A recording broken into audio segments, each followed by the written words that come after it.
At the Home Depot, get Black Friday prices through December, plus faster ways to find what you need, convenient ways to pick up, and the ease of having holiday cheer delivered. Holiday shopping improved with the Home Depot. How doers get more done. ESPN welcomes you to the following presentation of the Southeastern Conference. Welcome to ESPN College Football Primetime, presented by PlayStation 5. Welcome to the Swamp, home of the 6th-ranked Gators, as they are in action against a very surprising and dangerous Arkansas Razorbacks team, as the Gators have their eyes on potentially a trip to the SEC championship game, and who knows, maybe a trip to the college football playoff. Bob Wischusen alongside Dan Orlovsky. Allison Williams will join us in just a moment. And Dan, this is a game that probably a few weeks ago wouldn't have stood out on the Gators schedule, but with how Arkansas has played of late, takes on a different tone tonight. Yeah, feel-good story for the SEC and for Arkansas. Really driven by a defense that's being opportunistic, creating a ton of turnovers. They lead college football in interceptions. Florida's got their hands full with this defense tonight. Arkansas won the toss, deferred their option to the second half, so the Gators start with the football, but they will start without their best player tonight. Kyle Pitts is down, and they're not 100% sure when he'll be back. Yeah, he's the best player in college football that's not a quarterback. Just a matchup nightmare, creates a ton of offense for production, just himself and also the people around him. It's a big loss.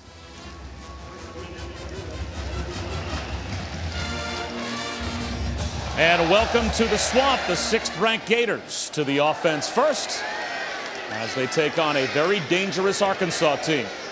Bob Wischusen, Dan Orlovsky, Allison Williams with you, and Kyle Trask to throw on the first play of the game. And he finds Kadarius Toney. That's a first down as the ball pops out, but he will be ruled down.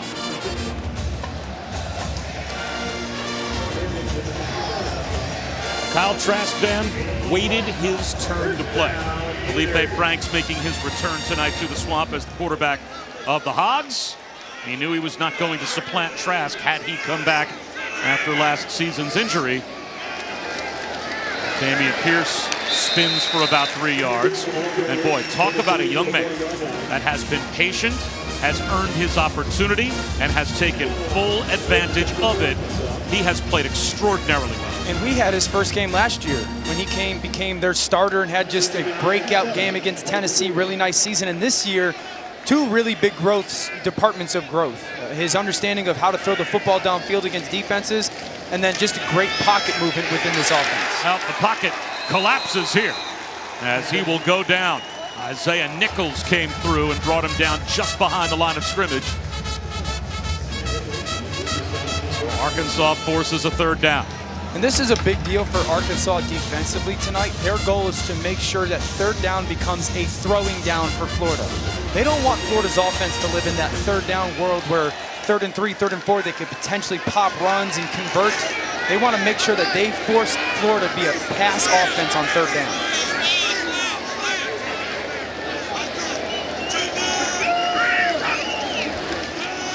It's a 4-man rush. And Trask tries to fit one in and does off the carom. It is hauled in for a first down by Trayvon Grimes. It's a great job by Trask. Peek left, make sure that backer flows that way and get the ball out on time. And how about Grimes? Going down low, tipped ball, keep your eye on it, secure that catch. A little bit like Tyree in the Super Bowl for the Giants years ago against the Patriots. Nice conversion for this Gators offense. Hudson Clark, the corner for the Hogs, has to be wondering how that one ever was corralled by Grimes. Pierce hurdles a man at the line of scrimmage and gets stood up after a gain of 5. Grant Morgan, who's number 2 in the SEC in tackles per game so far this season, made the stop. He is number 2 to Bumper Poole, his middle linebacker mate, who's number 1 in the SEC. I'd say tackles per game. Both those linebackers do a really good job of playing with vision. You know, vision on the football like most of Arkansas's defense. But Florida's something that you ask Dan Mullen, what do you want to do better? We want to run the football more patiently for our offense. A little delayed handoff. And Pierce has a first down. Let's take a look at tonight's Chick-fil-A impact players.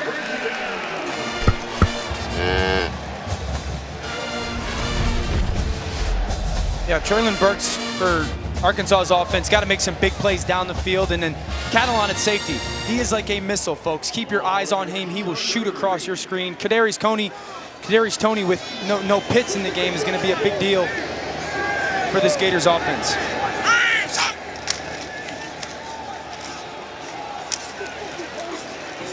Running hard inside the 30-yard line. Down to about the 28 is Dameon Pierce. Well, Dan, you mentioned it.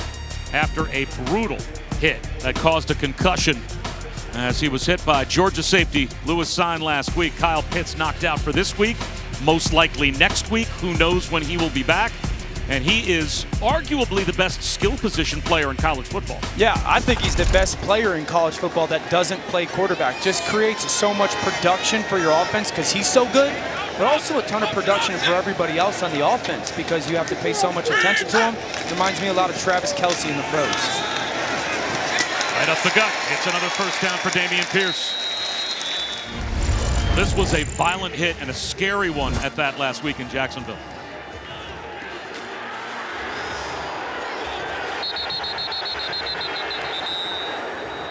That's a scary shot. Scene lost his helmet. And Kyle Pitts has lost the opportunity to be on the field for at least the next couple of weeks. So Damari Gamble, Keon Zipperer, they will share the tight end duties tonight for the Gators. And Dan Mullen said, look, we still have SEC level tight ends. As Toney takes the wide receiver hitch and gets bottled up. Good pursuit by the Hogs. But he said there's a difference between having good SEC level tight ends The best one in America. and having by far the best one in top America. 10 pick in the NFL draft. I think with their, Kamari Gamble is a guy that Dan Mullen said he's developed well. You see some of the stuff he does in practice, you go, okay, he's got the skills to do it, but he's always been the 2 steps forward, 1 step back kind of player. Last week had some big moments against Georgia, and he thinks that's going to be really big for him, just to realize, okay, I did it in a game. Now it matters, and I'm able to do it. I proved it to myself. I don't see you tap on my shoulder. Efficient opening drive for the Gators. In the red zone, 2nd down and 7. Pierce again finds some running room up the middle. And he's about 2 yards shy of the first down. Brought down by Eric Gregory. So it will be 3rd down and a couple. Yeah, I really like that play call from Florida because you're a pass-first offense. You're one of the most explosive offenses in college football. 2nd and 7, naturally you think, okay, we should probably throw the ball here, but Arkansas is going to play this bend but don't break defense. 3 down linemen, vision in front. You got to be patient and committed to running the football in those passing situations. It's Toney again. Can he get to the line to gain? He is stopped short, so an early decision for Dan Mullen. It'll be 4th down and a half yards just outside the 10-yard line. Yeah, Dan Mullen will go for this. Their offensive line, the strength of this offense really is the offensive line and its size. They got to get up to the line of scrimmage, push people off, and go convert. Quarterback run for Trask, and he's got the first down. 1st and goal, Gators at the 8. They played with a little bit of tempo, and they just pulled its right guard, Stuart Reese. And then Kyle Trask just follows him, and you can see that big 6'5", 240-pound frame. They like to do this down in the red zone a little bit. Use Kyle Trask as a little bit of a runner. Why? Because it equals the numbers. The field gets shrunk. I can create numbers. I got 7 on 7 now using my quarterback as a runner. Trying to turn the corner is Toney. And the outside wall is set by that Arkansas defense.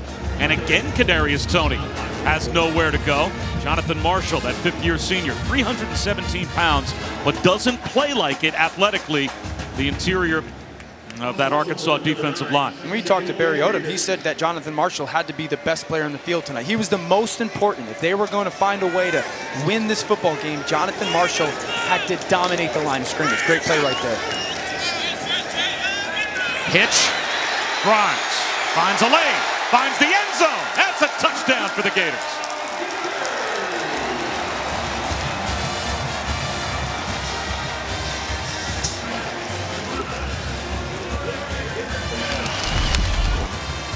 Fake quarterback power, just ran it on 4th down, kicked the ball out to Grimes, You get your big offensive lineman, DeLance out throwing a lead block, touchdown Gators.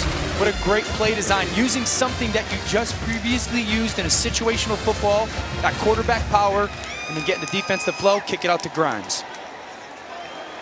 After Felipe Franks was injured last season and Kyle Trask took over as the starter, combined his numbers from that point, week 4 last year, all the way through the 7th game of the season, or the 6th game of the season now for Florida. That is now 48 touchdown passes against only 10 interceptions for Kyle Trask. And it's 7-0 Florida. An opening drive that ate up half of the first quarter.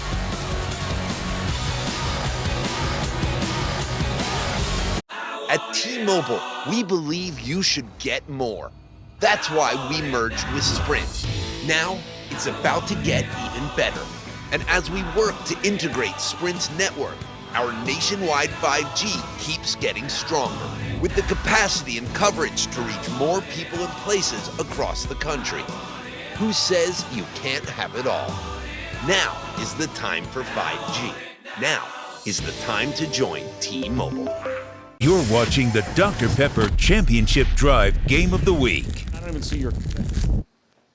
Welcome back to the Swamp, and welcome back to the SEC on ESPN. Bob Wischusen, Dan Orlovsky, Allison Williams is with us tonight as well. All right, now, touchdown on the board for the Gators. Felipe Franks back in his old stomping grounds, about to get the ball. I'm sure some emotions will be flying for him. Yeah, he's got to compose himself. This is an emotional game, football. You remember the movie For the Love of the Game? You got to clear the mechanism, take a deep breath, realize it's football, enter the stadium, and go play. And Allison, coronavirus has been a big story in the SEC this week, certainly for the Hogs as well. Yeah, Arkansas without their head coach, Sam Pittman, unable to be here today following a diagnosis of COVID-19 at the beginning of the week. The good news is he was the only positive and he's feeling good, quarantining at home in the pool house with his best bud, his bulldog Lucy, there with him. That's where he's watching the game tonight and where he coached from all week long. He was very involved virtually. He addressed the team for the final time yesterday and then handed it over to defensive coordinator Barry Odom. Guys, listen to the response here from the crowd as Felipe takes the field. And he will go high percentage to Davion Warren. And Warren weaves his way for an Arkansas first down and a gain of 12. The Hogs play with tempo. What's the goal? Well, their goal is to try to get defenders out of position, force communication, and then really get defenses tired. You know, when you're tired, it's really difficult to play good, sound run defense. And so they want to try and steal some yardage in the run game because of it. Rakeem Boyd is able to pick up 4 yards on first down.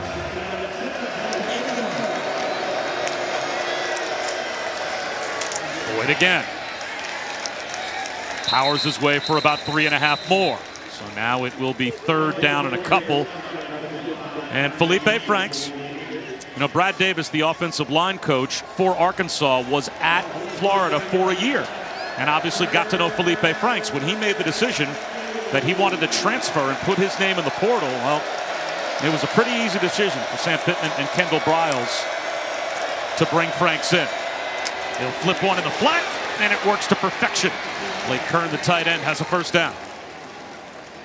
That's really good play design by Arkansas. You short motion the tight end down. Looks like it's going to be part of a run game block. And just kick it out to him real quickly. Burks makes a great block outside in, and it's a huge first down in their first drive. Franks is going to take a shot. Drops it right down the chimney and into the end zone is Mike Woods for an Arkansas touchdown.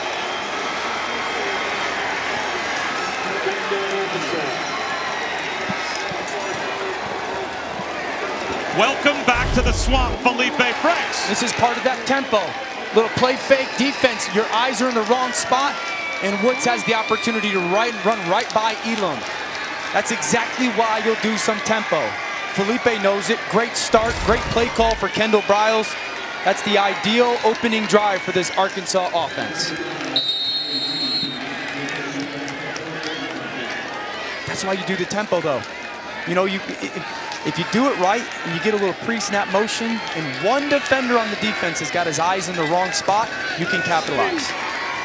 I remember last week watching that Georgia tape, you said bad odds sometimes for the Florida defense. We saw some there. At T-Mobile, we believe you should get more. That's why we merged with Sprint. Now, it's about to get even better.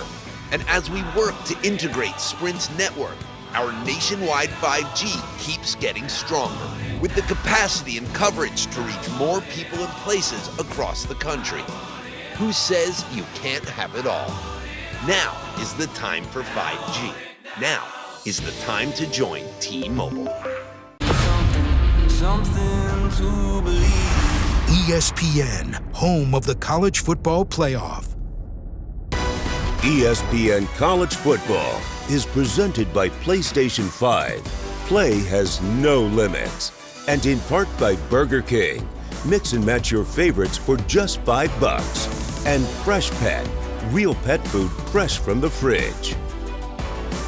1995, the old ball coach won an SEC title when he beat Arkansas, and then Florida over Arkansas in the 2006 SEC championship game as well.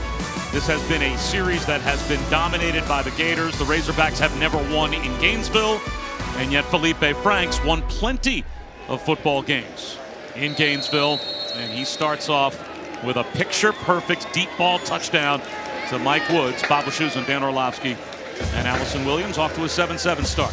Yeah, I think a big part of it was the good first and second down run game for Arkansas, third down conversion, and then you take your shot.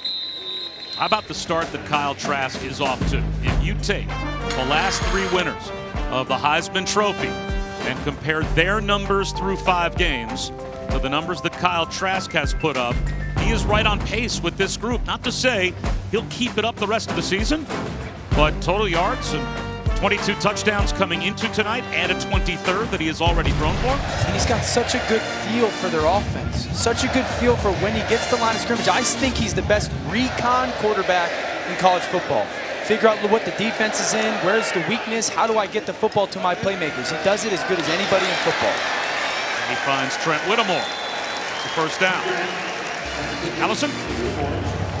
Guys, I talked to Kyle Trask just about all the attention he's getting, the numbers he's putting up, the Heisman talk, and he said he's really not trying to look at any of the stats and just focus on the wins and the losses. He said that is honestly the only number I'm concerned about, but he did admit it was kind of cool. He said that at the end of the day, though, I take it with a grain of salt. I think it's just a reflection of this offense and the explosive weapons around me.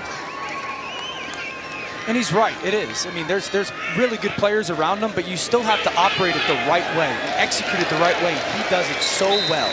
Malik Davis dives ahead for 6, and our first chance to get an update with Matt Barry.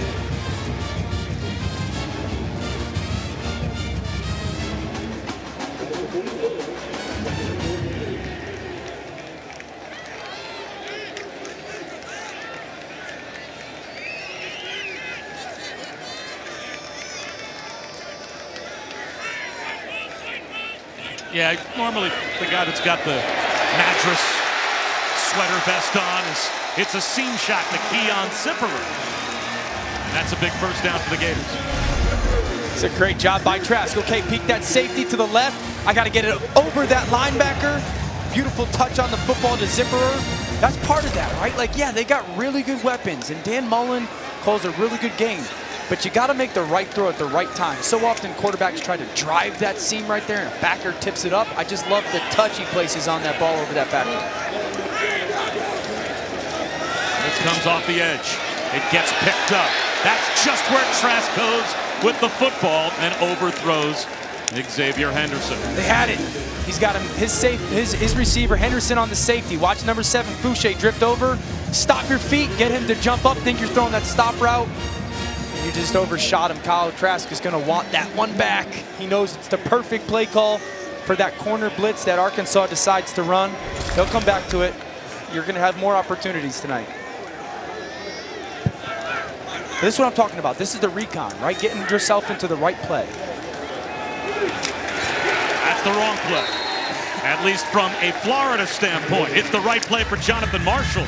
The tackle for loss as he buries Davis behind the line. And now it's third down and long. Yeah, just a great job by Marshall of beating Hagee, the center. Worked forward on that backdoor cut. I still think 3rd and 13, you're anticipating if you're Florida, maybe a 3-man rush. Trask, hold on to the football. You can have a little bit of tighter window.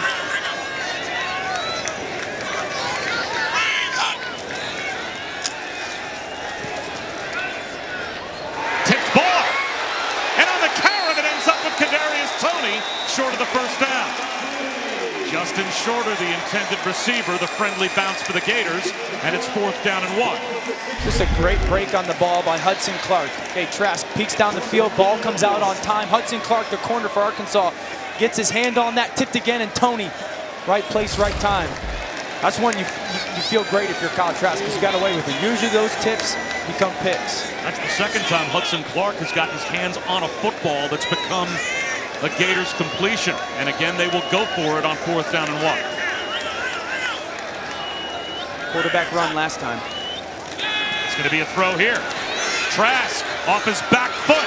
Malik Davis off his fingertips. And it's a stop on downs for Arkansas.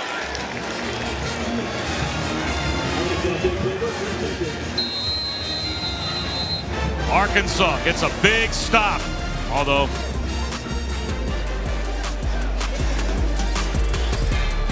At T-Mobile, we believe you should get more.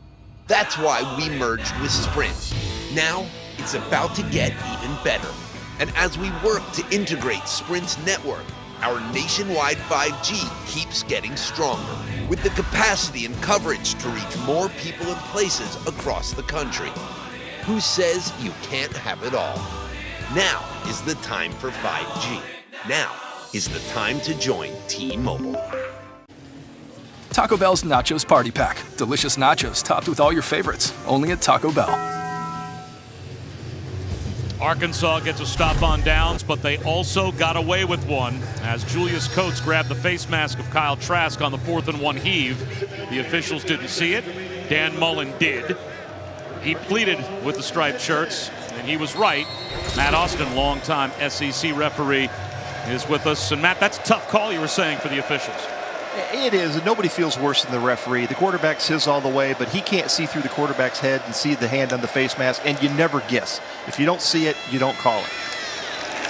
Team Boyd for a yard on 1st down.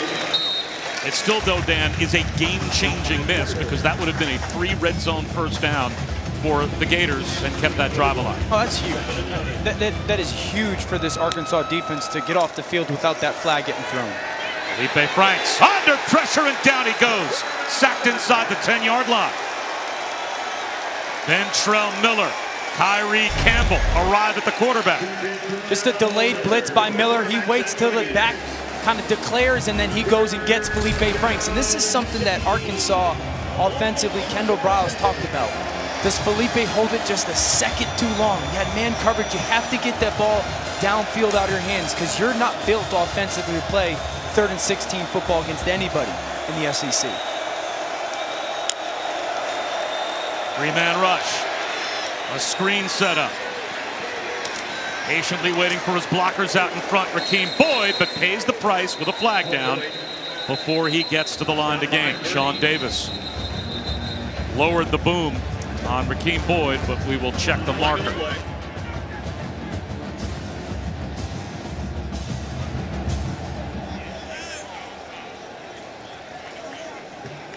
This might be on Florida's defense.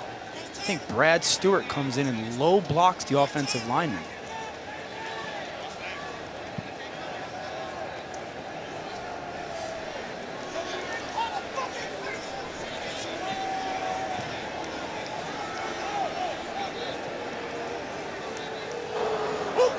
Personal foul, low block, defense number 5. 15-yard penalty will be added to the end of the run. Automatic 1st down. Well, Dan Mullen's livid. Doesn't get that call after the face mask was missed. Those are 2 big game-changing decisions by the officials. But this is the right call. This is Brad Stewart right here, okay? Watch how he goes in low blocks. That offensive lineman.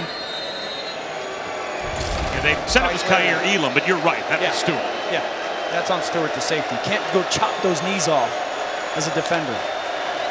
So that keeps the Arkansas drive alive. Swing pass, nothing doing.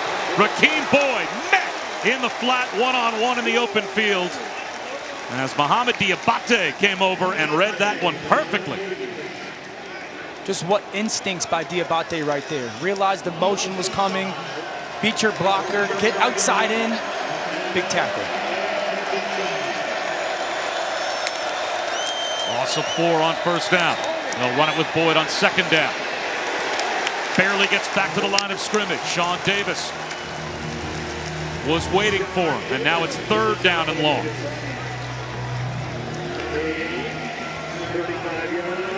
So you just had a third and long where you got the screen, and because of the penalty, you get the conversion. I think that Kendall Briles needs to be really good here with getting this ball out of Felipe Franks' hands, not letting this Florida rush get going, because this is exactly what they want to be. 4 rushers, speed on the field, get home to the quarterback. That's Ventrell Miller, who is down. They're already without James Houston as one of those starting linebackers. So Felipe Franks and Kyle Trask, they mirrored each other as they entered Gainesville at the same time, both redshirting back in 2016. And then in 2017 and 18, Felipe Franks, the primary starter. Kyle Trask at one point thought he had the job and then suffered an injury. And then last season, it was still Felipe Franks as the starter, but a season-ending ankle injury in week 3 finally turned the job over to Kyle Trask, and he has certainly made the most of it ever since. Absolutely. It's really good stories on both ends, right? Kyle Trask has been kind of put into the forefront of one of the best teams in the country, and he's operated so well. And then Felipe Franks decides, okay, I got to leave. And now he's part of this really nice story at Arkansas where he's playing good football, they're a good football team, and he's kind of getting some recognition that his play is deserved.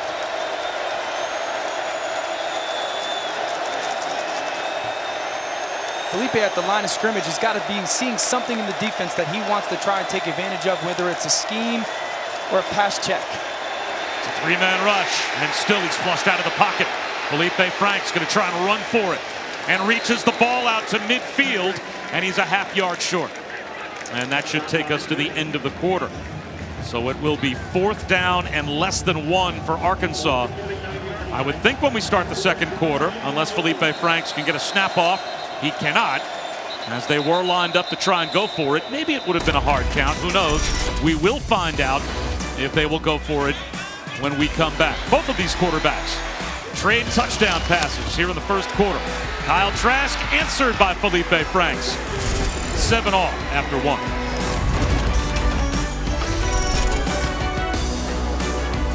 At T-Mobile, we believe you should get more. That's why we merged with Sprint. Now, it's about to get even better. And as we work to integrate Sprint's network, our nationwide 5G keeps getting stronger, with the capacity and coverage to reach more people and places across the country. Who says you can't have it all? Now is the time for 5G. Now is the time to join T-Mobile. Welcome back to ESPN College Football Primetime, presented by PlayStation 5. As we continue Dr. Pepper's Championship Drive Game of the Week. Bob Wischusen, Dan Orlovsky, Allison Williams, 7-7 as we start the second quarter in the Swamp. And we started with Arkansas facing 4th and 1 just on their side of the 50-yard line. Again, the head coach Sam Pittman watching our broadcast in his pool house at home. Barry Odom, he is the acting interim head coach tonight, and they're going for it, Dan, on 4th and 1 at midfield to start the quarter. I'm fascinated by this call out of Barry Odom. Play action. Slant. Knocked away. Incomplete. Ventrell Miller got a hand on the football. Florida gets the stop, and they will start in plus territory. Just missed this play. I want everyone to keep their eye on Burks right here. It's going to be a fake quick screen out to the right, and then you're going to send him up the sideline. Just read that corner, Elam. Felipe Franks makes the wrong decision. Burks is wide open. Look, you hold that ball for a second longer. Elam folds over the top, and you've got Burks down the sideline. Simple read. You just peek that corner, and it's touchdown Arkansas. So a miss on 4th down and 1, and great field position for Kyle Trask. A swing pass. Naquan Wright is wrapped up right near the line of scrimmage. Another update with Matt Barron.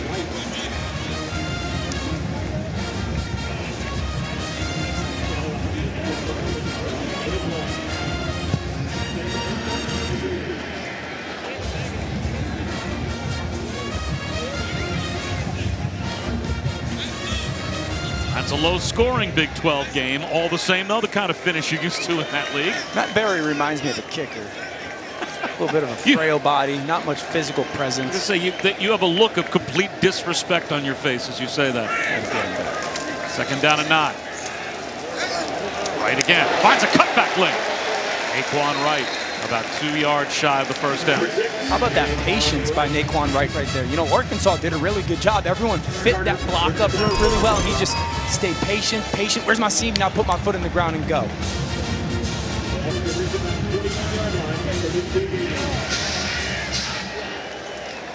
Quarterback run. Trask follows his blockers and pile drives for a first down. It's the second time tonight in this 3rd and short or 4th and short situation that Arkansas has had struggles getting lined up. This is again that quarterback power. Backside guard pulls and Trask just follows garage.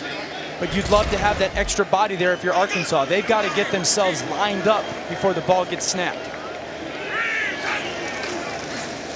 Naquan Wright picks up about 4. You know, Naquan Wright grew up in Miami Gardens. It's a tough neighborhood in Miami. He was 11 years old, and he was accidentally shot in a drive-by. A ricocheted bullet ended up not only injuring his body, but so significantly that his family got a phone call from the hospital that he had passed away. He still has nerve damage in his left hand, and eventually went on to become one of the great running backs in South Florida history. Certainly in his high school's history. Georgia and Florida were the 2 schools that stayed in with his recruiting all the way through, and he is a Gator now, and he's about 3.5, maybe 5 yards shot of a first down. So it'll be 3rd down and a long 4, close to 5. Yeah, Dan Mullen loves how Naquan Wright kind of sees the tailback or running back position, understands how important it is to be a pass catcher. Yeah, you still got to be able to run and outside the tackles, in between the tackles, but also as a pass catcher, how much it's going to improve his ability to get on the field at Florida and then potentially afterwards in the NFL. Right. Cuts it back. First down and more. Brought down at the 22-yard line. And Morgan made the stop. Watch bumper pull number 10. He decides to backdoor it. If you backdoor it, you got to beat the back to the point. Naquan Wright too fast to get outside that edge. And another conversion for this Florida offense. And that's their goal tonight. For this Florida offense, they got one goal. Stay on the field. Stay on the field. Keep being first down driven against this zone defense for Arkansas. They're doing a really good job so far tonight.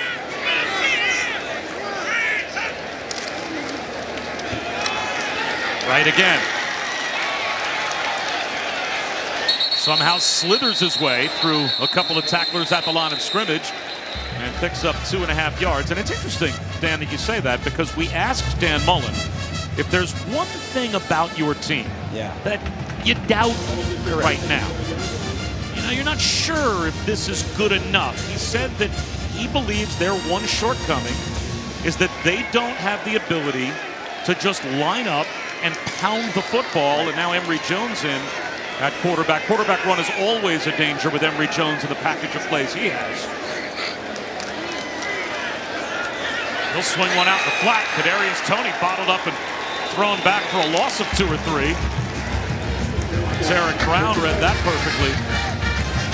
But it certainly seems like Florida's game plan so far is to do exactly what Dan Mullen said he doesn't think they're that good at. Yeah, and it's a big deal. They want to be able to, at some point, like, can they salt the game away, so to speak, running the football? If they're going to play a defense like Arkansas, who's going to go, we're going to keep the ball in front of us and dare you to run the ball 40 times, are you patient enough? Are you willing to be bored enough, so to speak, with the run game when you know you could throw it all over the world?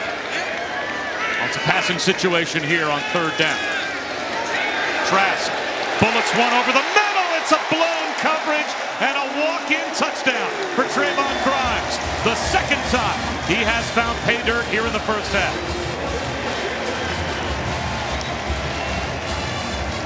It's man-to-man for Arkansas defensively, something they've done a little bit at third down tonight. This is Grimes at the bottom, and this is Hudson Clark. They're playing an in-and-out coverage, those two corners at the bottom. You get the in, you get the out. The miscommunication by those secondary players between him and Greg Brooks forces that touchdown. Hudson Clark's thinking, I got the outside guy. Greg Brooks, you got to take the in-breaker with Grimes. Miscommunication, touchdown Florida.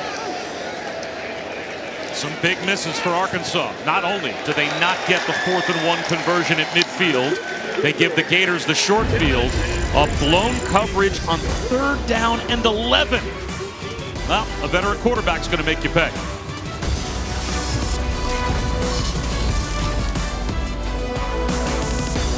At T-Mobile, we believe you should get more. That's why we merged with Sprint. Now, it's about to get even better.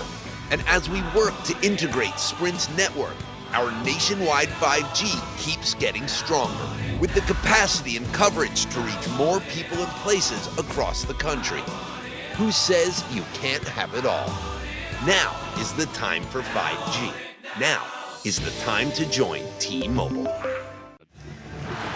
This season, for every field goal and extra point made by participating universities, Allstate will make a contribution to the university's General Scholarship Fund. Thank you to Allstate.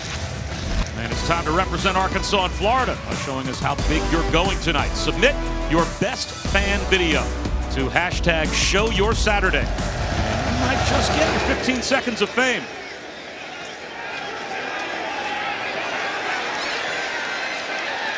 It'll be on Warren.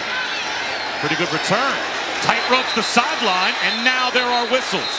He stepped out, shy of the 50-yard line. If Warren had been able to stay in bounds, he had a lane. Watch on that right, that left foot right there. Gosh, that's, the right foot right there. Also the beneficiary of a holding penalty that wasn't called.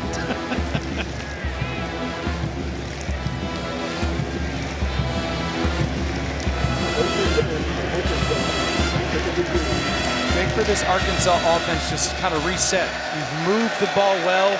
Stay patient with what you're doing. Continue to try to win first down in your run game. Now they certainly won first down with a run there, although there is a flag down as Traylon Smith has a first down carry, but this flag thrown back near the line of scrimmage.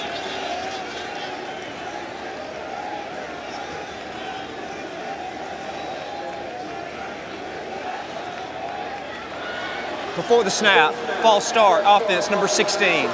5-yard penalty, still first down. That penalty Please against reset the the game clock to 9 minutes, 54 seconds. Now let's check in with Matt. 9-5-4.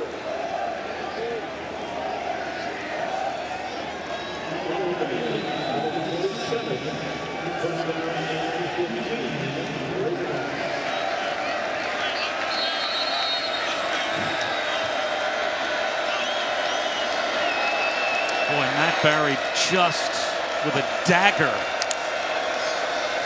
Very bitter, obviously, about the kicker comparison on the delayed handoff. Burks gets to the sideline and gets run out by Kaiir Elam. That kind of night, huh? It's going to be that kind of night. It's going to be that kind of night. It already is. Okay.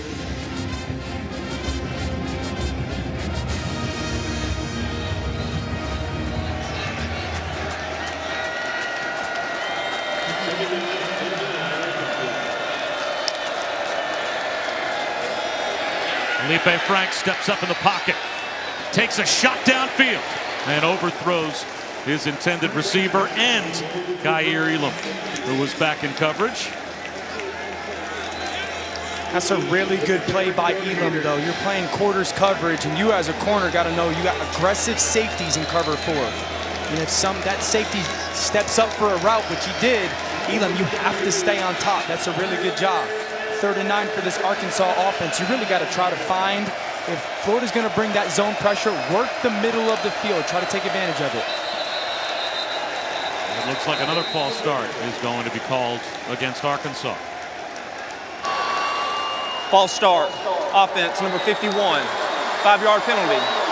Still third down. Now it's third down and 14. And when we talked to Kendall Browse about this offense, he said one of the big things was understanding we're not an explosive offense. Like, we got to work really hard to have success. We cannot hurt ourselves, no matter who we play, certainly against a defense that could be opportunistic like Florida's. And so you start the drive with the penalty, you take away a positive play, and now another penalty gets you into third and 14. It's just not a system of success for Arkansas's offense offensively, hurting yourself. We've got 4 skilled players all bunched up against the boundary. And Felipe Franks looks that way. Now he's out of the pocket. He's across the line of scrimmage, so he'll try to run for it and just buy some real estate for the punt group. Nothing there. Good, smart decision by Felipe of not trying to force this football. Understanding the defense won that snap, and you just take what you can get. Make sure the ball gets punted.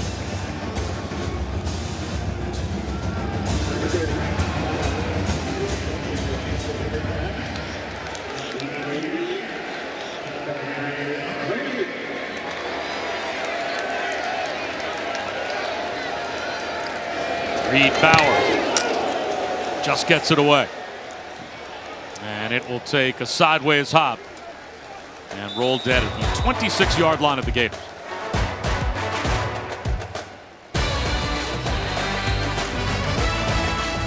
At T-Mobile, we believe you should get more. That's why we merged with Sprint. Now, it's about to get even better. And as we work to integrate Sprint's network, our nationwide 5G keeps getting stronger, with the capacity and coverage to reach more people and places across the country. Who says you can't have it all? Now is the time for 5G. Now is the time to join T-Mobile. Our drive recap brought to you by Downey Defy. Yeah, in and out coverage. You see Hudson Clark, the corner, and Greg Brooks. Clark, the corner. You take the outbreaker. Brooks, you take the inbreaker. Clark does his job, but Greg Brooks, he takes that outbreaker as well. That leaves Grimes wide open in the middle of the field. That in and out man coverage. Number one's got to have great communication. Number two, you got to execute so well. It is time now for our Aflac trivia question. When was the last time an AP Top 10 Florida team lost at home to an unranked team? I got it. You say that every week. Yeah. Have I gotten it right this year? Not yet. I'm waiting for I got it to mean you actually got it. Trask under pressure. Heaves it to the sideline. Player in the area. Let's see if you got it. 2015. Incomplete. So the answer to our Aflac trivia question, the last time an AP Top 10 Florida team lost at home to an unranked team, 2008. Just Ole Miss. I'm sure next week you'll have it. 2008 was a bad year for me. Bad year for me.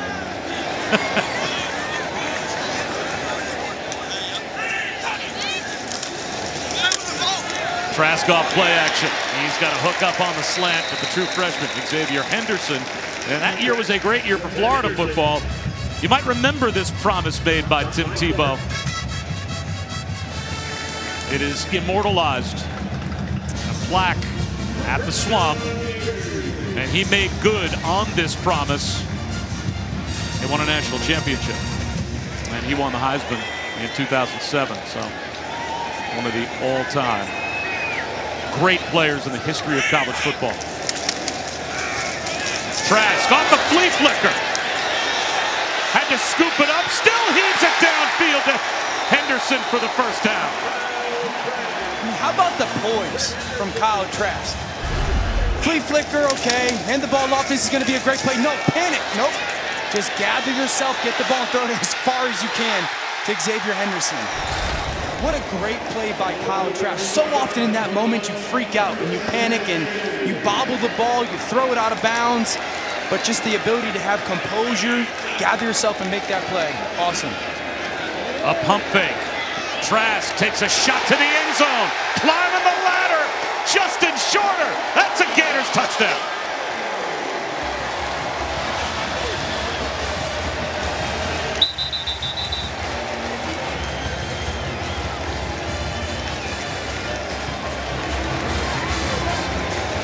have a flag down.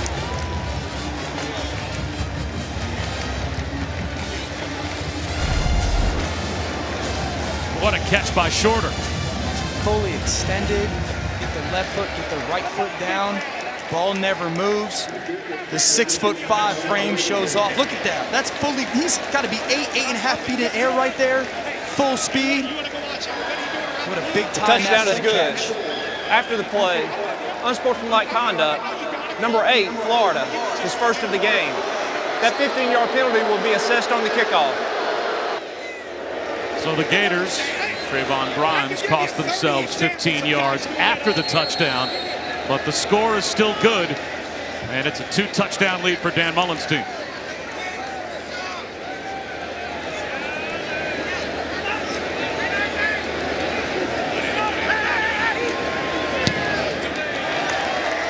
Already 3 touchdown passes here in the first half for Kyle Trask. 25 on the season, and 1 away from adding to his record of 4 touchdown performances in the SEC.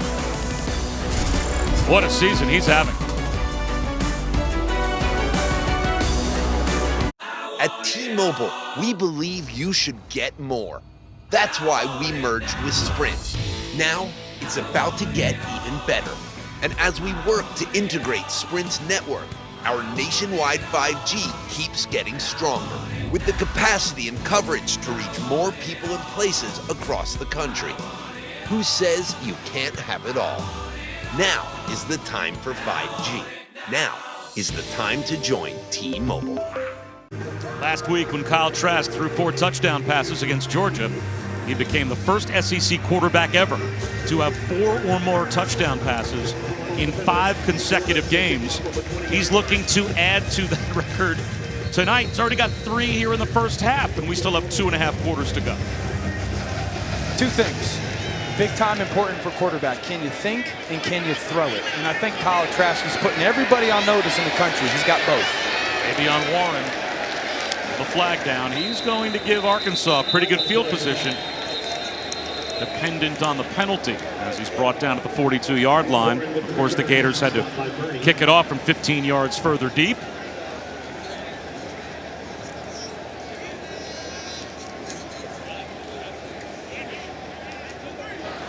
During the return, holding number 13 receiving team. 10-yard penalty from the spot of the foul.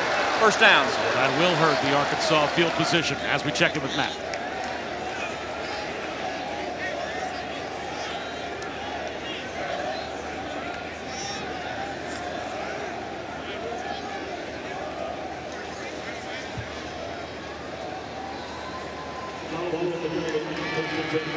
Michigan's season looks worse and worse as it goes deeper and deeper. And losing at home to Michigan State, and then looking at what Michigan State's been the last couple of weeks. Yeah. Oof. And I think Wisconsin should handle them tonight as well. So now having to start inside the 20-yard line, but breaking free in the open field. Treylon Smith. He'll go the distance for the touchdown.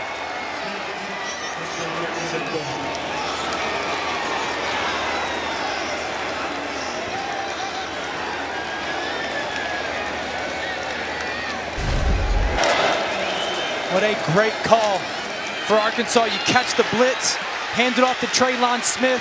He makes one cut and then have the ability to have home run speed. What an answer for the Razorbacks. The Arizona State transfer that didn't play last season, I think they're happy to have him this season. He forms a really nice 1-2 punch with Rakeem Boyd. This is an Arkansas team that over their last 3 games has averaged about 190 yards rushing per game. And they make a huge play on the ground here.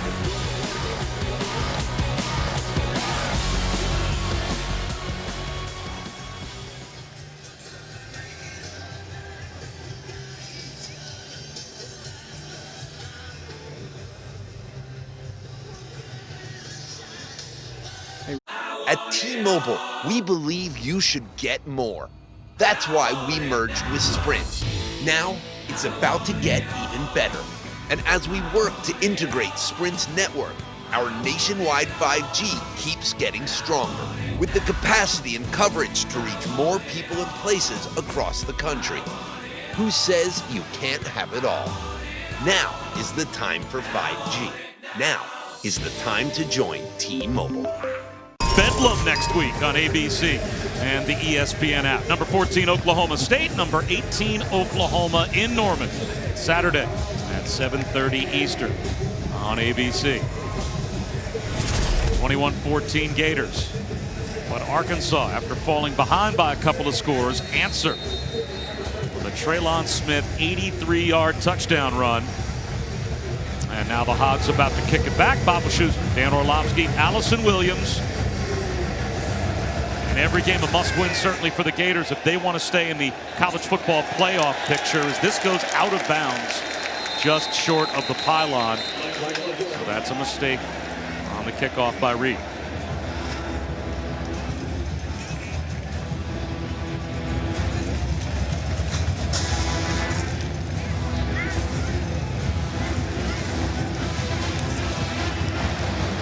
Free kick out of bounds. Kicking team. The ball will be placed at the 35-yard. Let's take a look at our Corona premiere moment. Well, the touchdown to shorter. I want to see 6'5" in the slot. Catalan's got to get over the top as a safety, but I know this. Defense isn't good enough for the perfect throw. That is the perfect throw by Kyle Trask to convert that third down touchdown for Florida's offense. Ian Pierce, 2 yards on first down. And I really think that as we get into this football game, the word patience is going to become so important for this Florida offense. 21-14, second and longs. Arkansas's defense is somewhat slowing down your run. Are you patient to run it again? You know, are you going to get so pass happy against this zone defense? Are you going to show us the ability that you'll play boring with your play call and run it a little bit again? Pierce pile drives to about 2.5 yards shy of the first down. And this is why that matters. So now you run it again, and now you're into like a 3rd and 4 situation. More than likely, most often than not, you're going to get a form of man coverage in these 3rd and 3s. You match up much better in 3rd and 3 against man coverage than Arkansas does to you. So now Kyle Trask can get to the line of scrimmage and go, okay, 1, run is still part of our offense, but 2, if you're going to play man on some guys and we love the matchup, it's like the schoolyard. My guy's better than your guy. Dan Mullen, displeased, called that timeout from the Florida sideline. Their first of the half, 30-second timeout.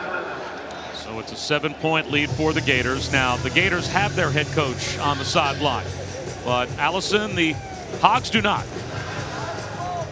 They don't. Sam Pittman diagnosed with COVID-19 at the beginning of the week, so he is home quarantining, watching the game from his pool house where he spent the entire week hanging out with his best bud, though, his bulldog Lucy, watching this game. And he had complete confidence in Barry Odom, his defensive coordinator, who stepped in here and is the head coach today for Arkansas. But keep in mind, he's got the experience. He was a head coach at Missouri for 4 years, and in fact, the last head coach for an opposing team to leave this field victorious was Barry Odom, so maybe a good sign there for Arkansas. Well, COVID-19 has wreaked havoc this week, not just with Sam Pittman and the Arkansas sideline, but with the league as a whole. As it's almost notable tonight with Sam Pittman testing positive that this game is able to be played between Florida and Arkansas. The timeout on 3rd down. Pierce with a cutback. He's got the first down, pushes his way just past the line to gain. Grant Morgan in on the stop again for Arkansas, but not before Pierce moves the chains. Really good discipline play calling wise by Florida. First down run, 2nd down run. Okay, now we get to 3rd and 3. What do we want to do? We'll run it again, anticipating that Arkansas is more than likely going to dedicate bodies to coverage. It's a good job of that Florida offensive line, picking off backers and getting that conversion.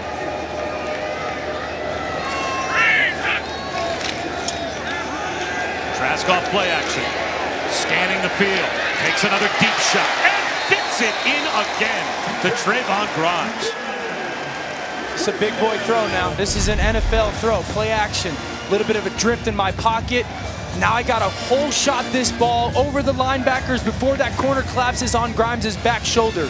Look how good this is. Get the ball out and drive it across the field. Put it on that back shoulder for Grimes before Hudson Clark comes over there. That ball probably travels 35 yards in the air on a rope from Kyle Trask. Now he's owning the line of scrimmage again, right? What run play do we want to get into? What play action ball do we want? On play action again, looking downfield again, taking a shot to the end zone. Again, Jacob Copeland, touchdown.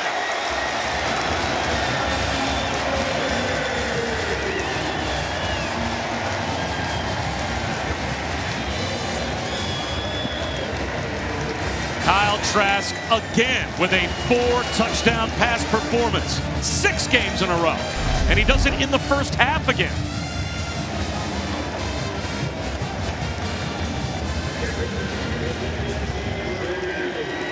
This Florida offense doesn't stink, huh? They're good, man.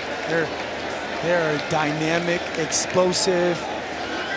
Really, it's this, Bob. We'll beat you whatever way you want us to beat you, right? Or try to score on you at least. Well, by the way, look at the Florida depth chart offensively last year, and also realize Kyle Pitts is not playing tonight, and they're still doing what they're doing. I love this touchdown concept. Okay, here we're gonna get a pylon route, and then we're gonna get a corner route, okay? Now read the corner up top, Kyle Trask. All you wanna do is get him to freeze his feet for a second. Now freeze it. Now watch you, everyone put your eyes on this corner right here. He's gonna just pause his feet to get to that outbreaking route for a second. Once you see that right there, ball goes up. You've now won. Copeland has gotten over the top, and that's the touchdown. Simplified reads, right? Little play action, let's protect our quarterback. This is a great job by the big fellas up front. He sees that corner just hesitate his feet for a second. Touchdown, Florida. Oh, look at the point. He knows it's a tutty. That's a great job by Trask. It started from pre-snap though, Bob. Like, he gets to the line of scrimmage. Okay, I see the coverage that I want. I want to put that safety Boucher in a bind. This is the pass concept that I want. And as long as that safety does what I expect him to do, we've got a touchdown. You're not supposed to put just about your whole receiving core in the NFL and also beat down your best player in Kyle Pitts and look like this. Correct. A run back again for Warren. And this time he's got nowhere to go. 8 different Gators have caught a pass tonight.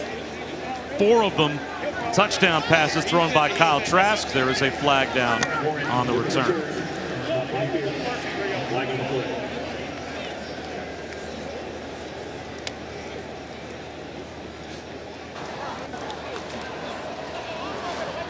During the return, holding, number 24 receiving team.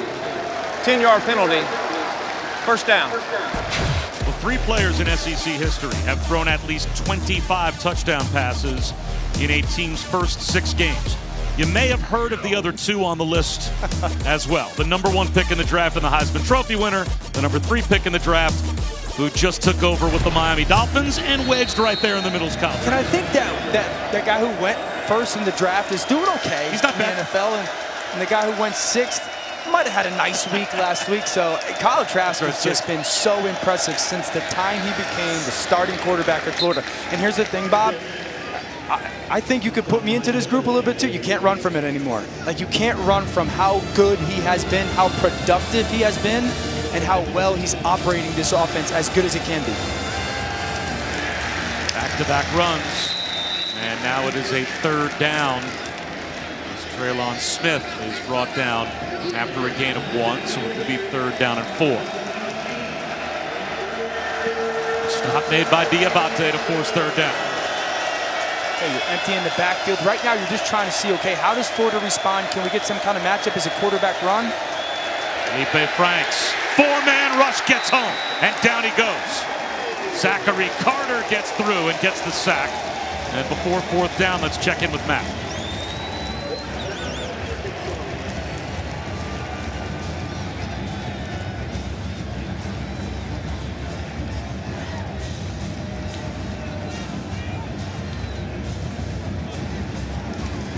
All right, Matt, thanks very much. Well, we mentioned that Michigan, it might be tough sledding tonight and the rest of the way, and it certainly seems to be playing out that way. crazy how Michigan, what used to be strengths early in the Harbaugh era, have become weaknesses. Corners that can't play man coverage, inability to run the football, the formations aren't there. They're in a bad place as a football team right now. You want a good place? It's 10 a.m. tomorrow morning. Sunday NFL Countdown with record-setting comebacks across the NFL this season. The crew explores the mystery of momentum. And then it's Monday Night Football. The Vikings at Soldier Field to take on the Bears. 8 Eastern on ESPN, ESPN Deportes, and the ESPN app. You start to add up these numbers for Kyle Trask. And when he goes downtown tonight, it has been big play after big play and 3 touchdowns. And that's the big difference between this year, Kyle Trask, and last year. He wasn't great at that last year. And asking Dan Mullen why he's gotten good at it, he said understanding, and then he's great at navigating in the pocket. He's got the check down here for a first down to Malik Davis. I want to go back to the navigating in the pocket. You know, I call it operational space. He's not this 4-5 athlete that some quarterbacks are, right? But can you make that 6-inch step, that subtle movement, understand the color and the feel of the defensive lineman, where they are, to just create yourself the space to operate at the quarterback spot? Kyle Trask does that really well. Pulls it down, and on the slant, that's incomplete off the fingertips of Jacob Copeland. Another update with Matt.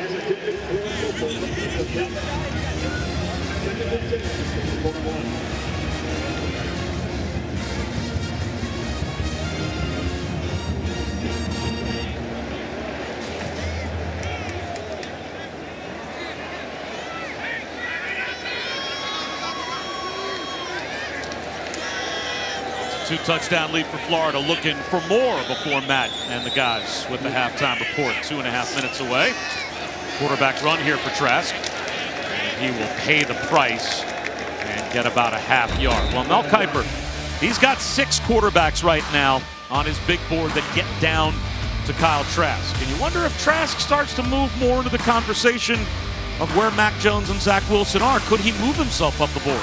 I think Zach Wilson is going to be somebody that's super intriguing. But with Kyle Trask, I think the NFL people are going to come down here and talk with Dan Mullen and go, okay, how does he compare to a guy like Dak Prescott, who Dan Mullen had? Who, you know, there's some question marks for him coming out of school and with the talent, but he couldn't play quarterback at the NFL level, all that stuff.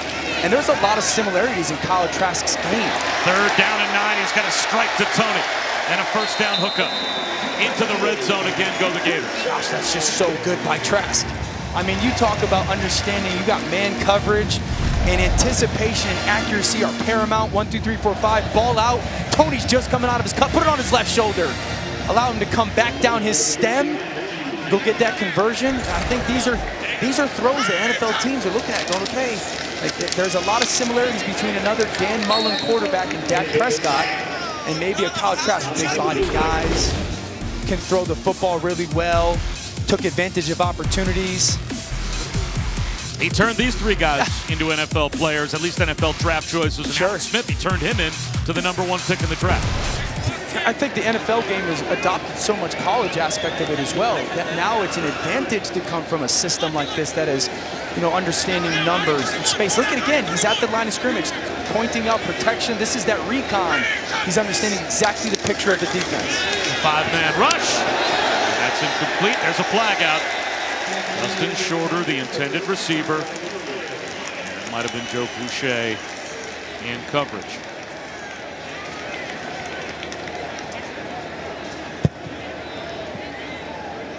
Check that Hudson Clark. It looks like it's going to get called. Pass interference, defense number 17. The ball will be placed at the spot of the foul. Carries an automatic first down. Yeah, Trask knew what he was getting. He figured out his protection. And then this happens. Shorter goes outside. Hudson Clark is sitting inside, and just watch this tug. Shorter fights to get back inside, and Clark just tugs him. And he knows it. He knows it, but that was such a nice job by Kyle Trask pre and post snap. Hudson Clark's been a really good player for Arkansas this year. Really good. He's getting some action tonight, but he's been very good, especially playing off coverage and zone. I love the space up top at that trips. Quarterback power. Pass to the 5-yard line. It will be 2nd down and goal, and the Gators still have 2 timeouts left. So the clock really not an issue in spite of the fact that it's down to 30 seconds. And the thing is that if they want, quarterback run can get a part of it again with the timeouts. Here comes a blitz. Trask floats one into the end zone. Just in the back corner, it's hauled in by Zipperer for another Florida touchdown.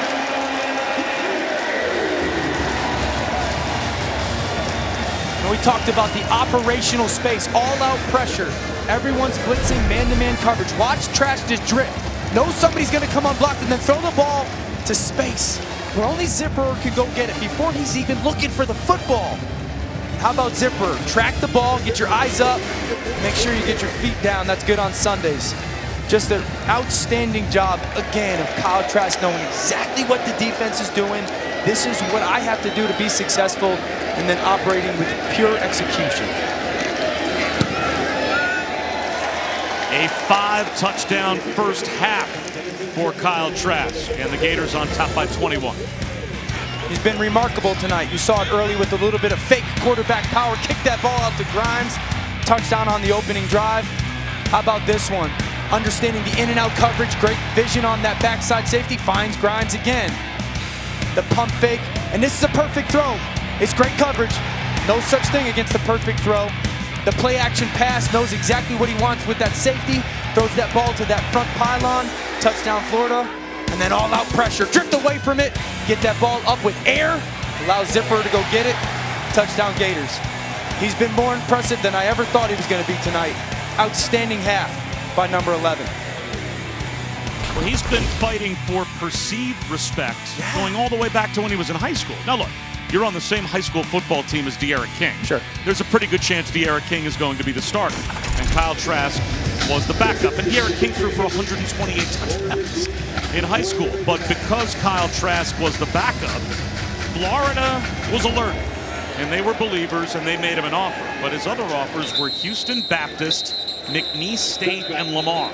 So obviously the word didn't get out when he was the backup to De'Ara King that he was as good as he was, in spite of the fact that his high school coaches were saying, hey, look, this guy would be playing anywhere else. We are compelled to start De'Ara King.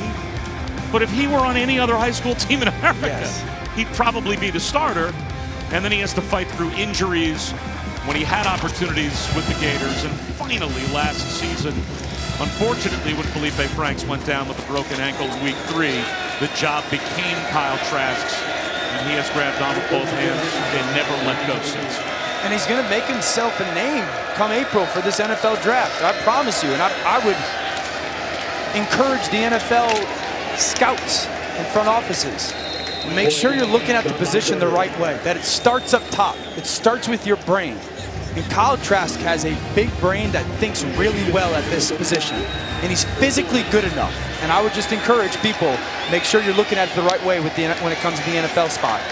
Felipe Franks over the middle to Traylon Burks, and that will take us to halftime. And Kyle Trask, the story, 285 yards and 5 touchdowns. We'll send you to the studio. Matt Barry, Jesse Palmer, and Joey Galloway are standing by with the halftime report.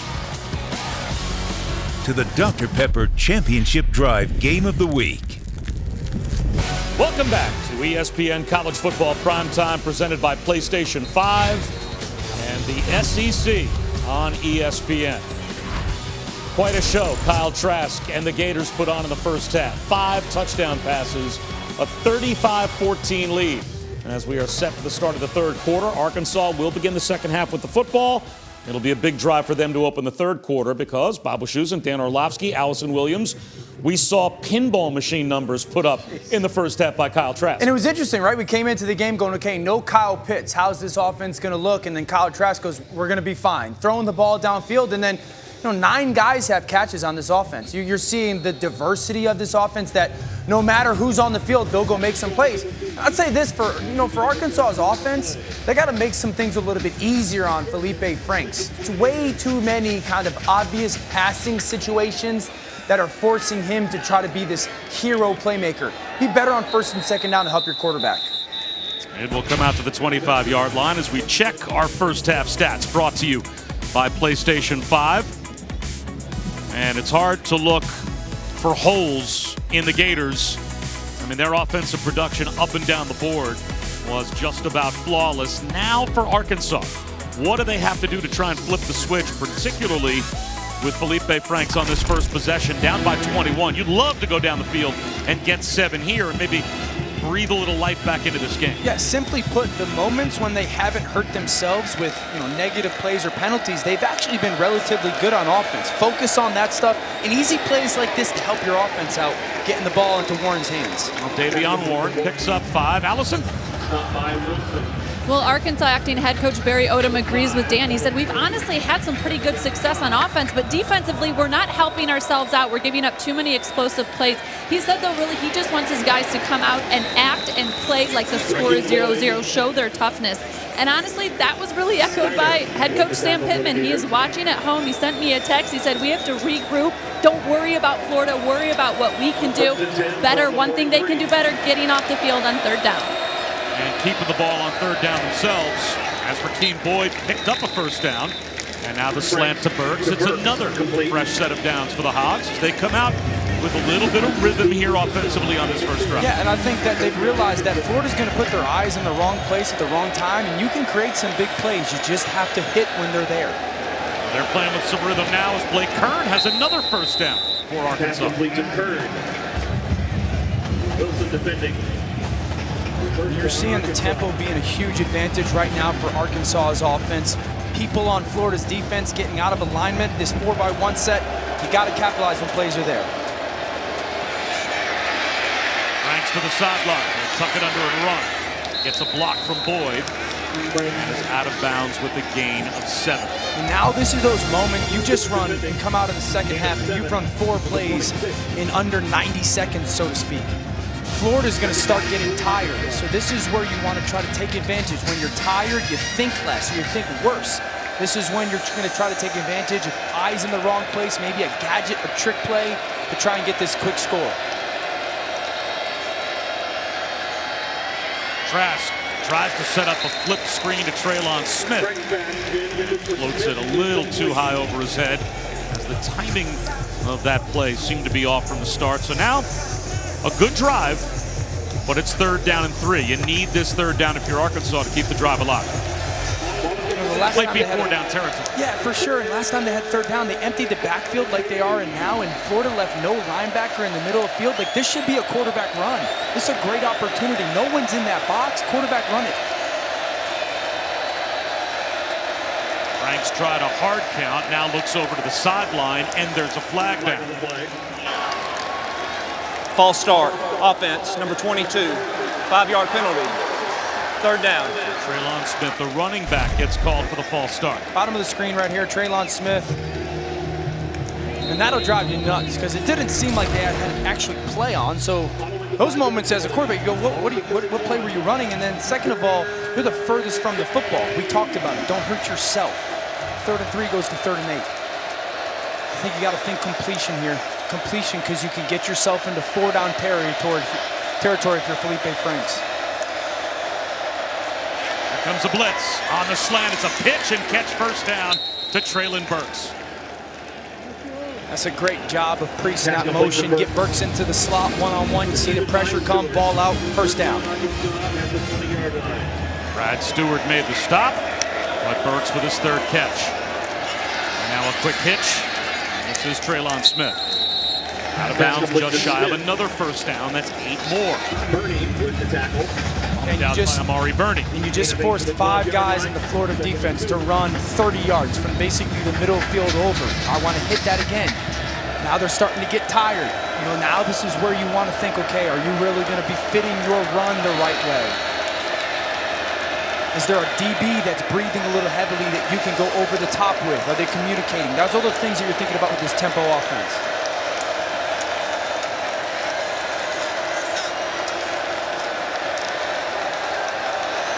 Rakeem Boyd back into the left of Felipe Franks for 2nd down and 2. He'll take the handoff. Finds a crease. Finds the end zone. Touchdown. Exactly the drive that Arkansas needed to open up the second half.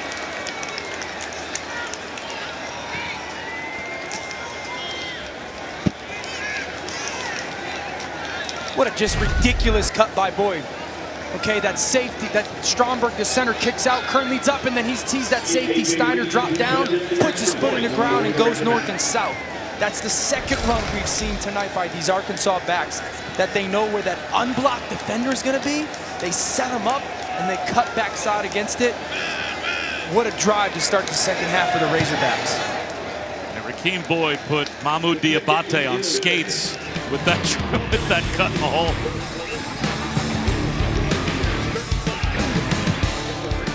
At T-Mobile, we believe you should get more. That's why we merged with Sprint. Now, it's about to get even better. And as we work to integrate Sprint's network, our nationwide 5G keeps getting stronger, with the capacity and coverage to reach more people and places across the country. Who says you can't have it all? Now is the time for 5G.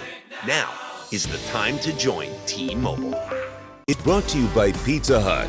No one out-pizzas the Hut. Order today for contactless delivery, carry-out, or curbside pickup. Not out of the realm of possibility that Florida could add a fourth national championship this season. Number 6 right now, but they'll get a crack if they run the table. At Alabama, you would think in the SEC championship game, that for the Gators would be a playoff game. Get to the college football playoff, anything could happen, especially with the way Kyle Trask is playing. And it will be the 25-yard line to start the next possession for Trask and the Gators. Let's see that combo route up top, and he just wants to put that safety in a bind. Look at the vision of Trask, and once he sees Fouché drive that outbreaker, just hesitate his feet, ball goes over the top. Touchdown. But can you operate against pressure? He realizes 6 guys are going to come. I only got 5 blockers. Ball's got to get out. I am hot. Throw this ball out with air to space against man coverage to zipper, touchdown Florida. 2 different situations. 1 versus coverage, knowing exactly who I need to manipulate with my eyes. 2 versus pressure, where's the ball got to go?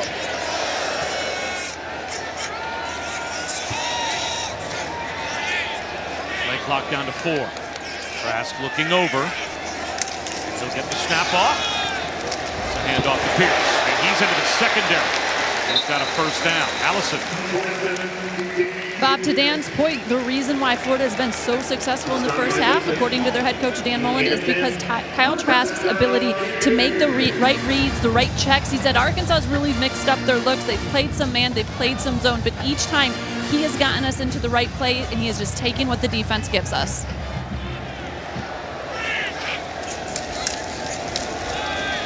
Again. He's got 5 more yards.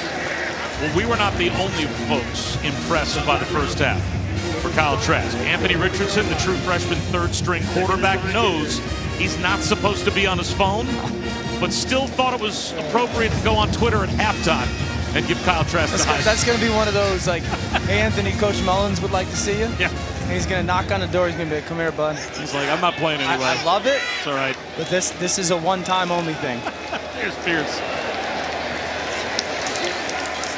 Another first down near midfield. Look, Florida had the ball 6 times in the first half. Arkansas stopped them on downs once. The other 5 possessions were all Gators touchdowns. This is a huge possession for the Arkansas defense here. Your offense comes out, makes it a game again, makes it a 2-score game, goes right down the field, and scores a touchdown to open up the second half. At some point, your defense has to get a stop.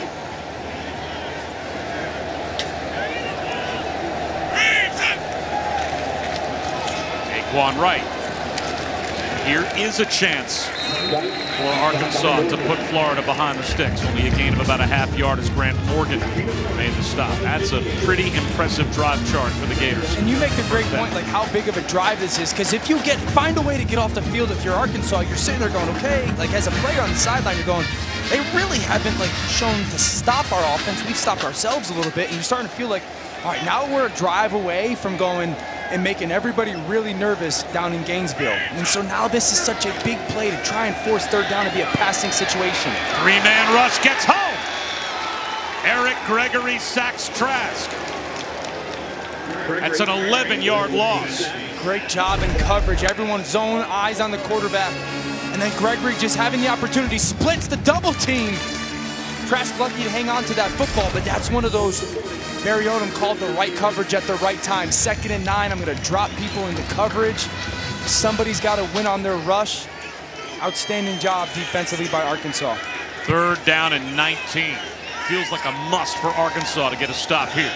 Trask sets up the tunnel screen. This play is blown dead before Grimes can get going. So if you're at halftime, if you're Barry Odom and you go to your team and go, guys, offense, we get the ball first. Go do your part. We can't look at the scoreboard. You got to go get a score. They do that, and then you tell the defense, one play at a time. And that 1st down stop is huge because then it creates that passing situation. They get off the field, and you're feeling a little bit of energy right now on the Razorback sideline if you're part of that team. And now we've got movement. See if that's a false start against the Gators or if they were drawn off by the defensive movement.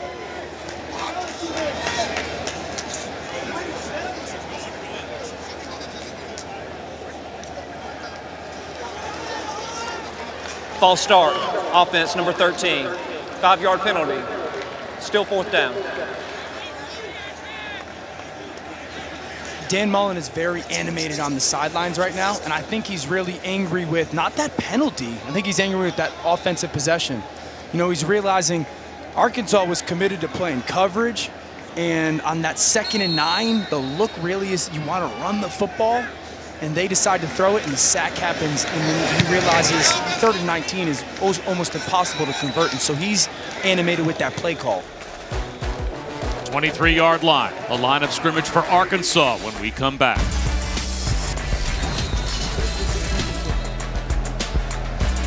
At T-Mobile, we believe you should get more. That's why we merged with Sprint. Now, it's about to get even better. And as we work to integrate Sprint's network, our nationwide 5G keeps getting stronger, with the capacity and coverage to reach more people and places across the country. Who says you can't have it all? Now is the time for 5G.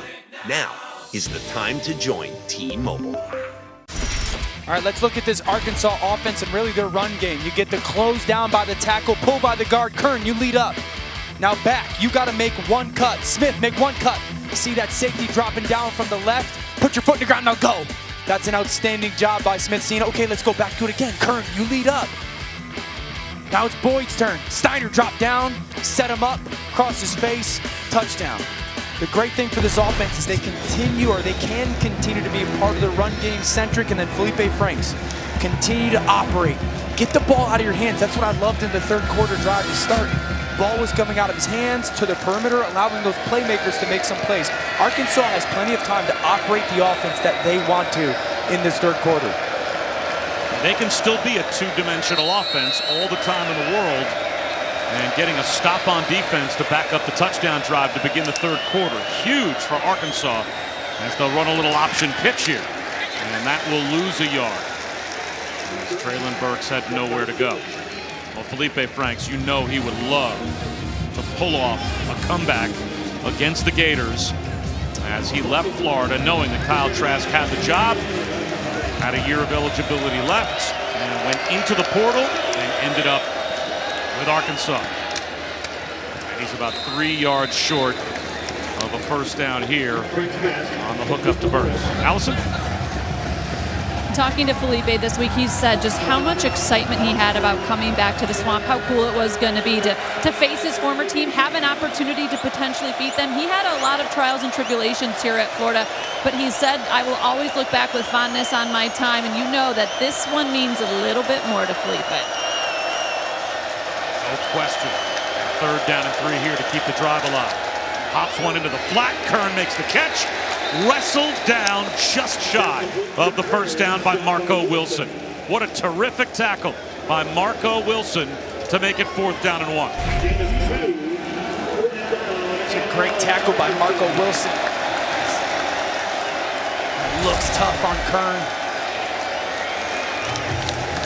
Arkansas for a moment looked like they were going to line up to go for it, or at least hard count, and then the punt group trotted onto the field. Marco Wilson probably gives up 80 pounds to Kern. out one-on-one in the open field. Like, that is a big-time tackle by the junior.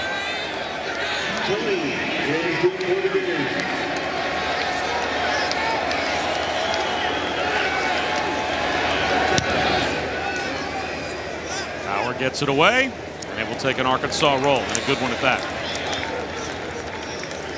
Down inside the 17-yard line. A 2-touchdown lead for the Gators midway through the third quarter. 5 first-half touchdown passes for Kyle Trask. He's got it when we come back. At T-Mobile, we believe you should get more. That's why we merged with Sprint. Now, it's about to get even better. And as we work to integrate Sprint's network, our nationwide 5G keeps getting stronger, with the capacity and coverage to reach more people and places across the country. Who says you can't have it all? Now is the time for 5G. Now is the time to join T-Mobile. Certainly feels like it since Tim Tebow was the starting quarterback for the Gators, and they've spent a long time looking for that next great quarterback to maybe lead them to another national championship. A lot of highly recruited guys. Felipe Franks part of that group, as he was an ESPN 300 top 70 player. And yet it's Kyle Trask, who was a high school backup, that ends up being the next, at least seeming, star to play the position. And it's really about someone taking advantage of an opportunity, right? Unfortunately, Felipe gets hurt, Kyle gets the opportunity, and has just played big-time ball since he's been thrust into that position. Arkansas dropped 8, rushed only 3, and a flag was thrown.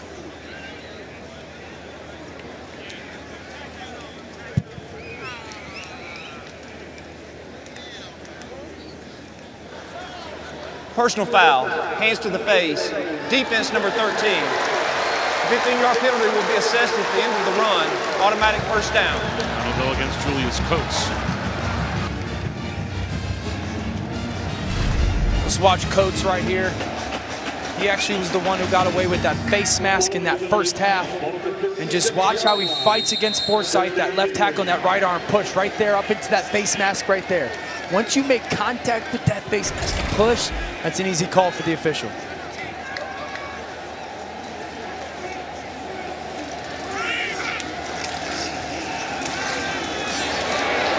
a cutback lane, and that will be good enough for a first down for Malik Davis.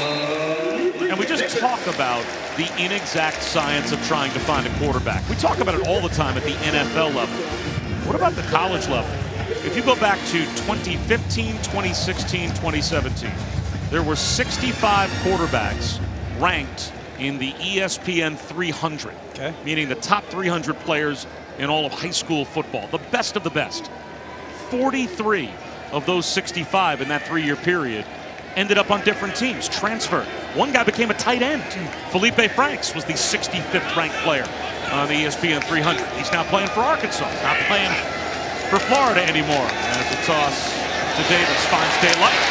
He's got another first down. And it was a great job by Tom Van Haren, who wrote a whole article about it on ESPN.com. And Allison, it looks like Felipe Franks is headed back to the locker room. He is. He sought out attention from the athletic trainers to look at his right wrist. It was definitely bothering him, and there was a little blood coming out from the tape on that wrist. So they're taking him in the locker room now to check it out. Let's see if he can return. I really think that hit happened on that third down. He took a shot from Brenton Cox. So often when that hit that's at your chest, it's either going to make contact with the chest if you're exposed, or one of those wrists is going to be there because that's that throwing motion. You can get a helmet right on your wrist real quickly. Lead flicker again. They tried this in the first half and hit a deep ball. They'll try it again here, and a flag is out again on Hudson Clark. It looked like he was step for step with Xavier Henderson, but never got his head around, and the flag comes out. Pass interference, defense number 17. 15-yard penalty from the previous spot, automatic first down. Hudson Clark at the top is just playing a zone corner, okay, with eyes in the backfield. That handoff happens. Now watch him put his foot in the ground. Okay, now it's a run. No, it's not. Xavier Henderson just has the opportunity to get up top. An underthrown ball. Good job by Henderson fighting back for that, kind of creating that contact fighting back towards that football to make it an obvious flag by the official.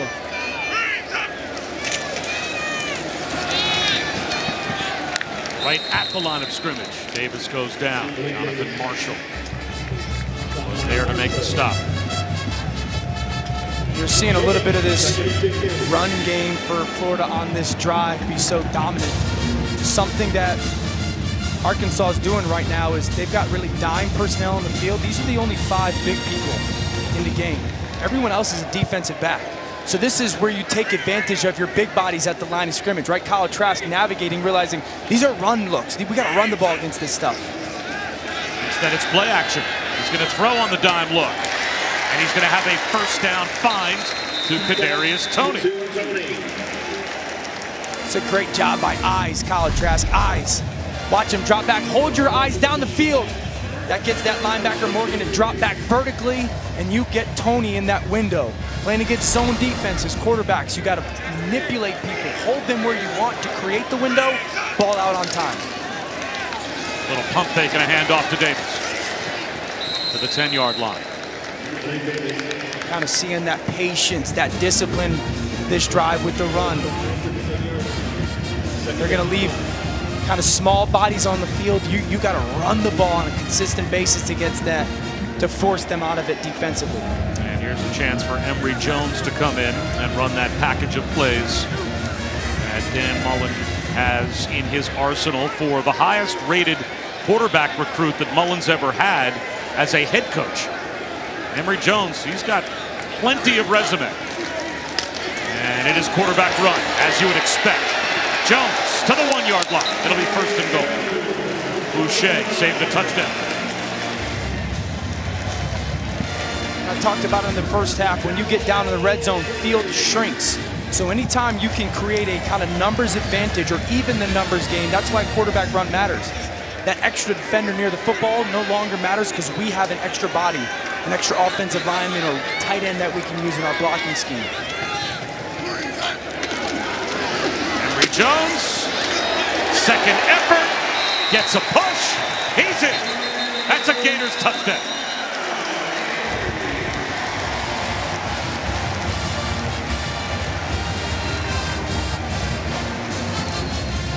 First touchdown of the season for Emory Jones. Takes a pretty good pop here by Brown. Just the ability to keep those feet moving, cross that goal line. That's a really impressive drive by Florida, just continuing to pound the football. A timely throw here or there by Kyle Trask, and then Emory Jones finishes it back-to-back quarterback run in the red zone. Field is a touchdown. The previous play is under further review. So they are going to make sure that Jones broke the plane.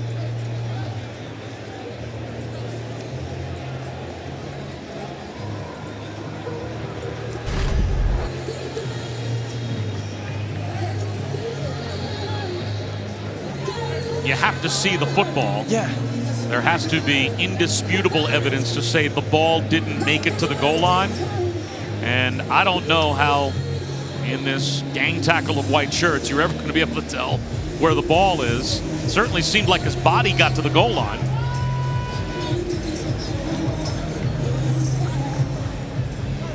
I mean, to overturn this call, you just about have to have a camera right down the goal line and get a clear picture of the ball. Yeah, I think there's just too many bodies around. You know, if this was called short of the goal line and this was review, I'd probably say, yeah, it doesn't look like he clearly got in. That ball is in his right hand, but with the angle, with where the goal line is, I don't know if he actually crosses, but I don't know if he actually doesn't either. After further review, the ruling on the field stands. Touchdown.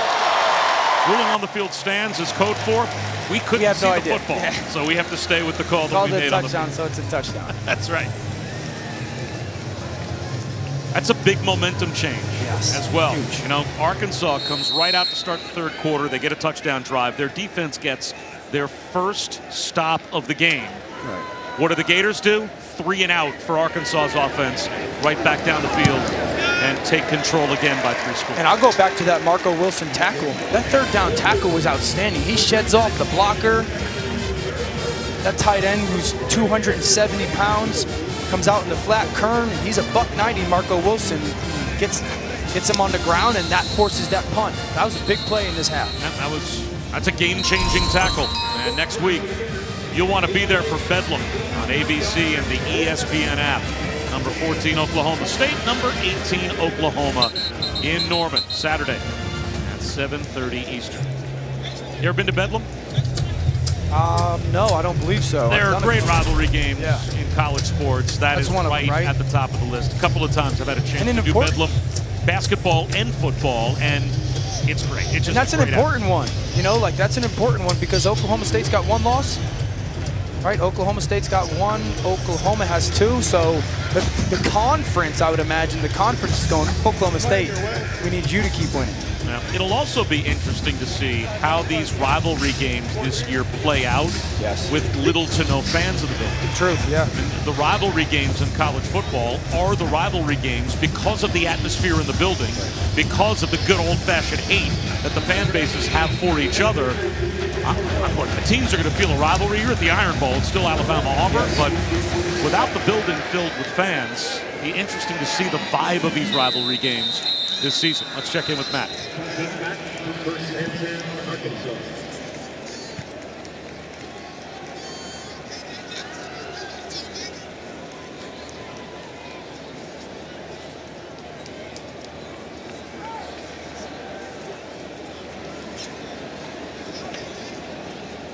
Well, Matt, we talked about it at the start, that it didn't bode well for Michigan, that they lost at home to Michigan State. What's happened to the Spartans the past couple of weeks? If you're looking at kind of litmus tests, and that is now playing out right before our eyes. Yeah, not a very good football team. I love the fact that Felipe's back out, though. You know, diving into Felipe this week, more as a person than a player, I just really walked away going, man, he's a really grounded young man, grounded in himself and grounded in his family. His quiet leadership skills are outstanding. I was really kind of impressed at the person Felipe Franks is as much as I am with the player. Swing pass blown dead. So guys, Burks made the catch, but a flag immediately thrown.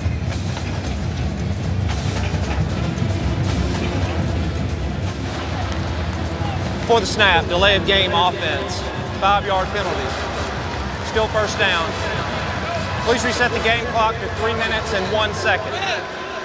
A delay of game off the change of possession. That's not what you're looking for if you're Arkansas, but it is good to see Felipe Franks back out there, although now faced with 1st and 15. Flips one out to Kern, and Kern is about halfway to the first down. Allison, how about Felipe Franks working his way back on the field here? Yeah, that left wrist or hand is definitely bothering him. He's been grimacing in pain. They taped it and put a glove on it. Now, you might not think it's a big deal. It's his non-throwing hand, but keep an eye on how he calls for the snap. It hurt him to clap, so they couldn't do a silent cadence. How about this run? Braylon Smith fighting for a first down, bouncing off tacklers and moving the chains. I mentioned the hit on 3rd down that he took before. So often that would happen on my wrist. You take that shot on your wrist and automatically like, this thing is broken.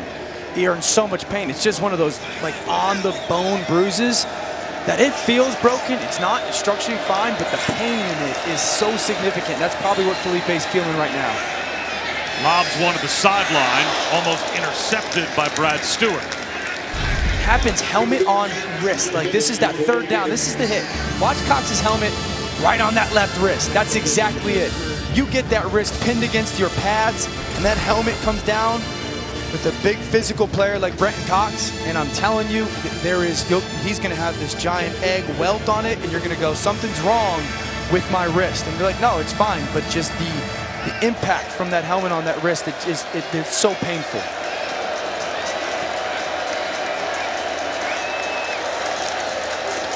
Braylon Smith. Shy of the 40-yard line. Brings up 3rd down and a long 5, close to 6. With the tackle for the defense. Past couple 3rd downs, Florida's defense has decided to pressure and play some middle field open coverage. When they do that, there's opportunities for Arkansas's offense to have some big plays down the middle field. You got to anticipate it, and the ball's got to come out of Felipe's hands on time. The Gator linebacking core is a little bit thin, and there's another one down. Mahmoud Diabate is injured. Well, Terrence Crawford, ESPN's top pound-for-pound boxing champion, will defend his WBO welterweight belt against Kell Brook tonight in the 12-round main event in Las Vegas. Our coverage begins at 10 Eastern on ESPN, ESPN Deportes, and ESPN Plus. To get ESPN Plus, go to ESPNplus.com or download the ESPN app. What boxer do you think you would most represent? What boxer do I think I would most represent? Right. I would say whatever like old grainy 80s film you had of like the first time Mike Tyson was in the ring and just knocked some tomato can into like the 6th row, I would be the tomato. He would put you to bed? Correct. Mike Tyson Punch-Out. Top 3 video game of all time. Certainly a top Nintendo game, but I'm talking top 3 video game of all time. Twisted Metal also up there, but Mike Tyson knockout. Space Invaders? I've never heard of it. I'm not in 94. 3rd down at 6 after the injury timeout. Okay, so you saw that motion out there. It's going to be man-to-man coverage. 5-man rush. Felipe's got to navigate, find the matchup that you want, that you think one-on-one, maybe Burke's in the slot. It's got to be your guy. Are the Gators bringing pressure? Delayed blitz. Felipe Franks goes down. Amari Burney got home. You got the pressure coming. Ball's got to get out. Someone's got to win. Timely pressure. Burney off the edge. He finds that crease. And that creates that sack. You put all those bodies down near the line of scrimmage, it forces decision making. And then the patience by some of those second-level defenders by the Florida defense, they wait for the offensive lineman to commit, and then they go.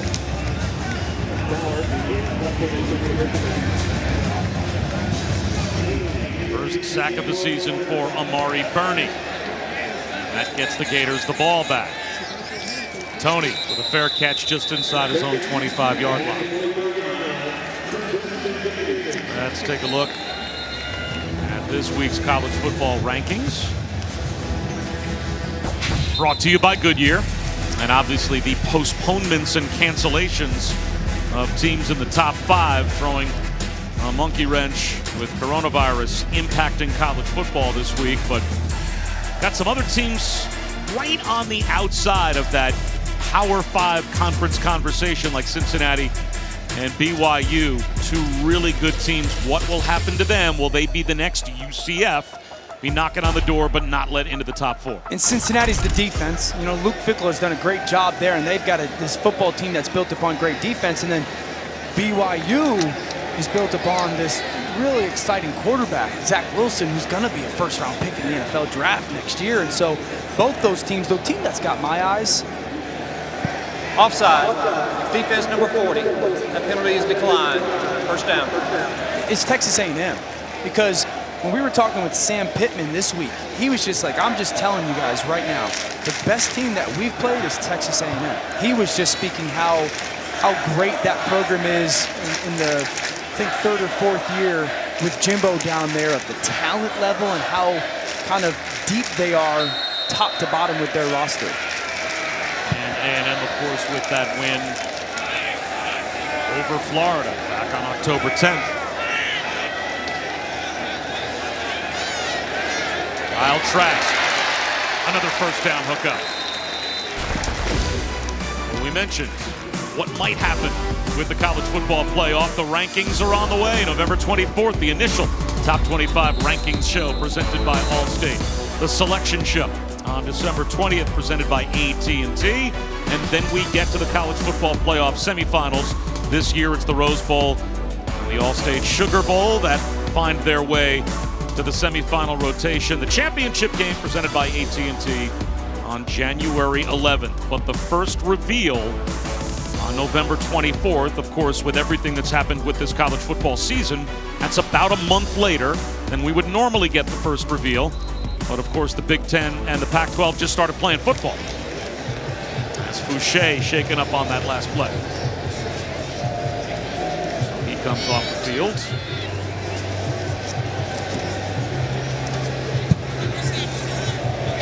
Let's see if Florida runs another play before the end of the third quarter.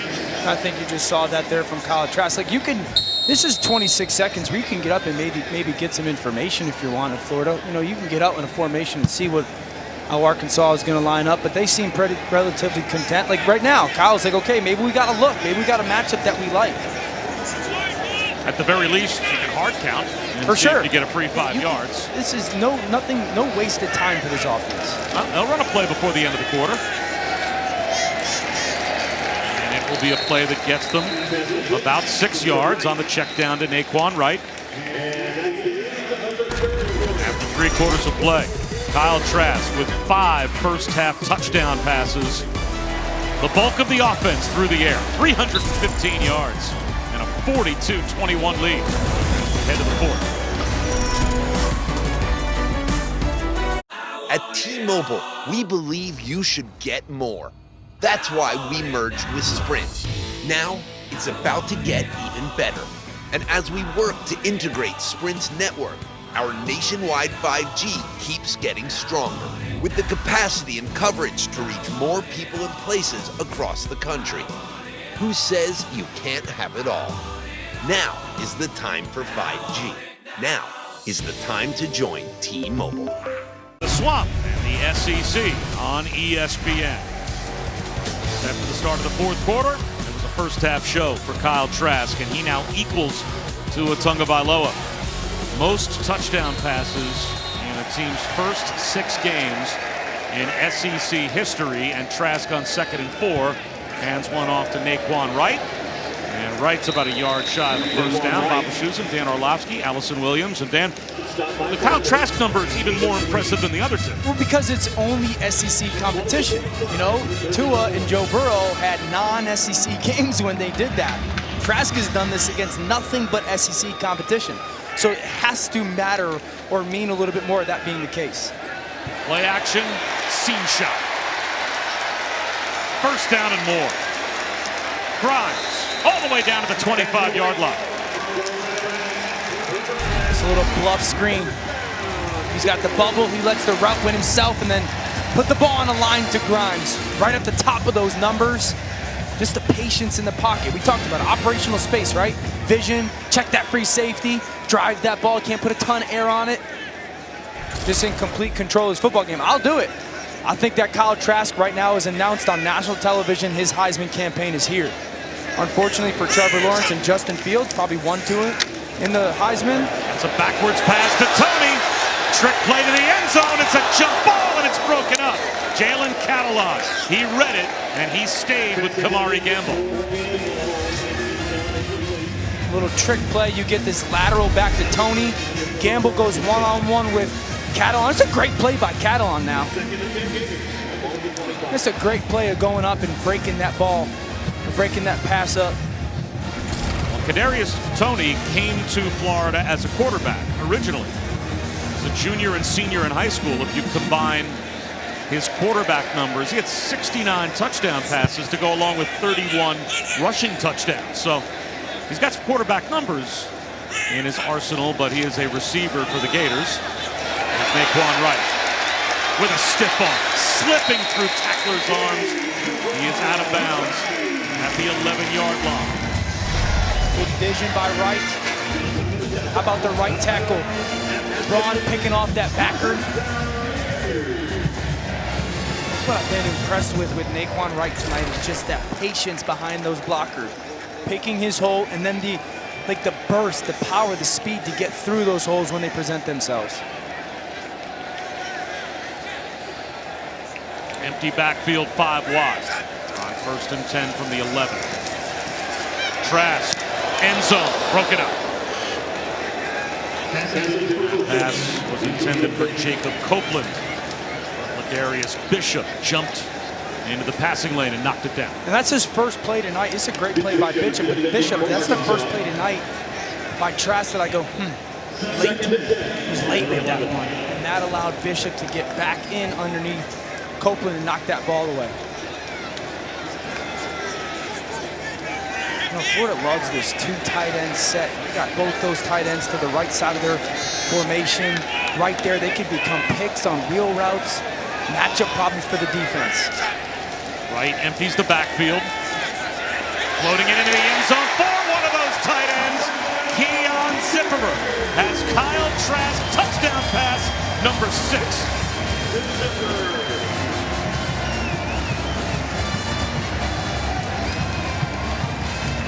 Zipper is just that inline tight end. They send the back out there and go a little bit of a fake and just see the impact that it has on that linebacker right there. Watch him just hesitate for a second. The pump fake gets him to stop his feet. And how about the ball? Just get it up over his head right there with enough air. I say it all the time, don't make all the throws, make the right ones. Kyle Trask has done that consistently tonight, knowing how to manipulate those defenders. And another outstanding drive by the senior. Kyle Trask, again, we mentioned it earlier, lost almost his entire wide receiver core from last season, and he's got no Kyle Pitts tonight, and he's got 6 touchdown passes. He's been outstanding, distributing to everybody. The best player on the field tonight, having a big evening.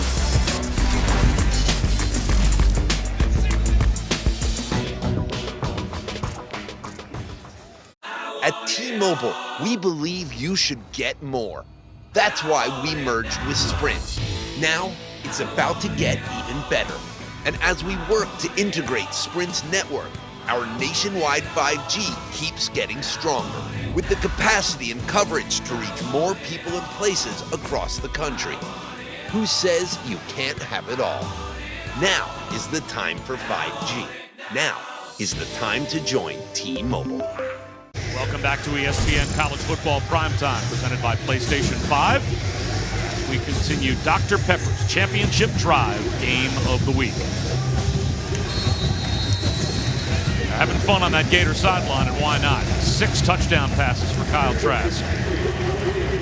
49 points on the board this week against Arkansas, after they put 44 on the board last week against Georgia. And Allison, Kyle Trask is having some fun, and it's in the bloodlines.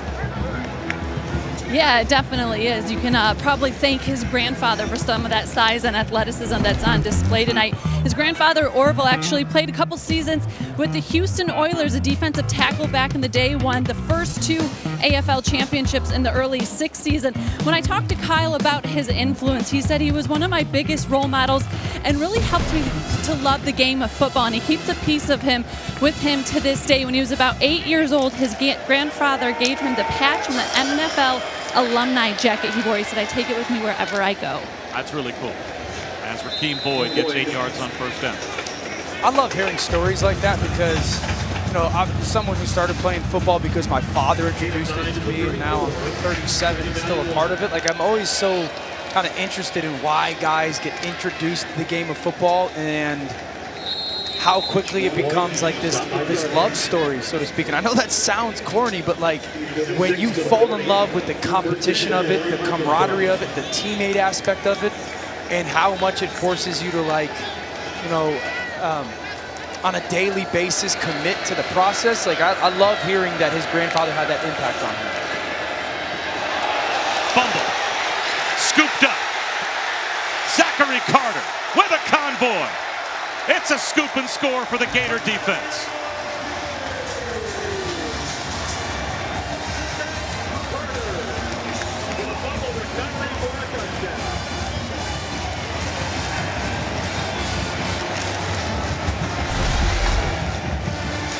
Gets the handoff from Felipe Franks to Boyd, and it doesn't seem that Boyd thinks that ball's coming to him.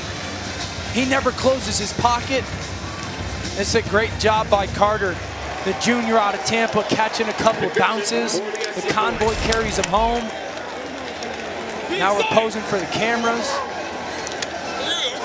Looked like he started to protect that ball from his own teammates, like he was afraid one of them Don't was trick take it away me, from this him. is my touchdown, get away.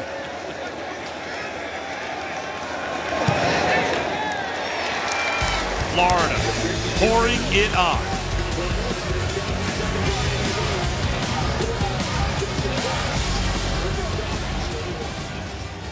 At T-Mobile, we believe you should get more. That's why we merged with Sprint. Now, it's about to get even better. And as we work to integrate Sprint's network, our nationwide 5G keeps getting stronger, with the capacity and coverage to reach more people and places across the country. Who says you can't have it all? Now is the time for 5G. Now is the time to join T-Mobile. ESPN College Football is presented by PlayStation 5. Play has no limits. And in part by Samsung QLED TV, the official TV of ESPN College Football. When Felipe Franks was a quarterback at Florida, Dan Mullen said it's hard to play quarterback at Florida. Those statues out there, they're all of quarterbacks. Will Kyle Trask be the next? Well, Dan Orlovsky, you started the campaign. These are the last 3 Heisman winners. Size them up with comparison to those 3 guys. He's making it look easy right now, playing quarterback at Florida. Listen, his Heisman campaign has kicked off tonight. There is no more question about it. The other 2 that were 1-2 in the race, Trevor Lawrence and Justin Fields, unfortunately for them, they're home this weekend because of what has happened. Mac Jones as well did not play. Kyle Trask had the national audience, primetime television on ESPN, and he has put on an absolute show. His Heisman campaign has started, and it's real. Davion Warren brought down hard and is hurt at about the 18-yard line. So while the trainers come out to take a look at Warren, let's check in with Matt Barrett.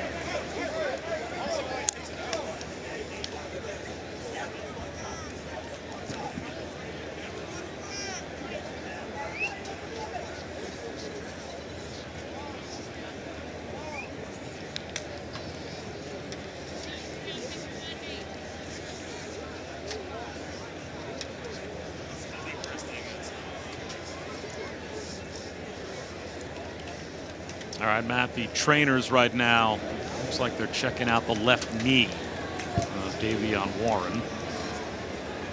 So we'll keep our fingers crossed for the senior. He only had 38 career receiving yards prior to this season, primarily a kick returner, but has become a much more important weapon in the offense for Arkansas this year, and that's good to see as they're helping him up. Let's go to Allison. You guys are talking about Trask for Heisman, and I'm all in. Like Dan, I'll co-chair the campaign with you. Nice. But my question is, does he have big enough games left to make a big enough statement? Because you look at their schedule, Vandy, Kentucky, Tennessee, the rematch or the reschedule with LSU, a good opportunity, and then if they get to the SEC championship, that's the game that he will win or lose the Heisman in, right? Or at least get to New York virtually, and would be that SEC championship game. Because I feel like so many times with the voters, it's what they do in the big games. Like that's why that Georgia game was so key. It's obviously an outstanding point, Allison. I'd say the SEC championship game is the big one because it's more than likely going to be against Bama. Listen, if you roll Georgia and then you roll Bama, and last week was 400 and something yards and 5 touchdowns, if you go those 2 games and go for 900 yards and 10 touchdowns or something, it's going to be hard not to give you the trophy. Felipe Franks down the sideline. Mike Woods with a cutback. He already has a deep ball touchdown in this game, and he's going to try and find the pylon, and he will for an Arkansas score. Touchdown, Mike Woods, Arkansas.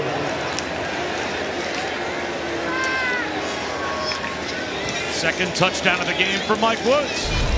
Same play he scored on before, just that little fake. The safety drops down, now it's one-on-one. He gets that left arm. A little bit of push off by Woods, and then the awareness to cut back across that field and run away from everybody. Listen, I think this is something that's really important to Arkansas's football team and for Sam Pittman. You know, I think he wants to see his guys. The score is what it is, and you're playing the game that you're playing, but continue to play and continue to show me that this matters to you, which Sam Pittman talks about all the time that it does to these kids. So good for Felipe and good for Mike Woods. Mike Woods only 2 catches from Felipe Franks in the game for scores. At T-Mobile, we believe you should get more. That's why we merged with Sprint. Now, it's about to get even better. And as we work to integrate Sprint's network, our nationwide 5G keeps getting stronger, with the capacity and coverage to reach more people and places across the country. Who says you can't have it all? Now is the time for 5G. Now is the time to join T-Mobile.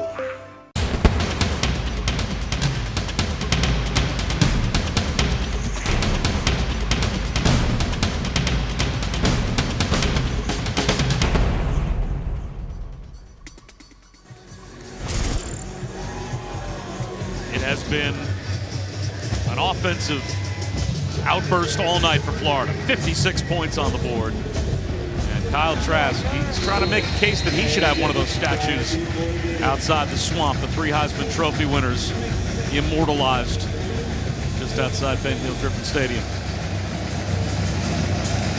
Darius Toney deep to receive the kick. And this one will go through the end zone again for a touchback. Let's head back to the studio and Matt.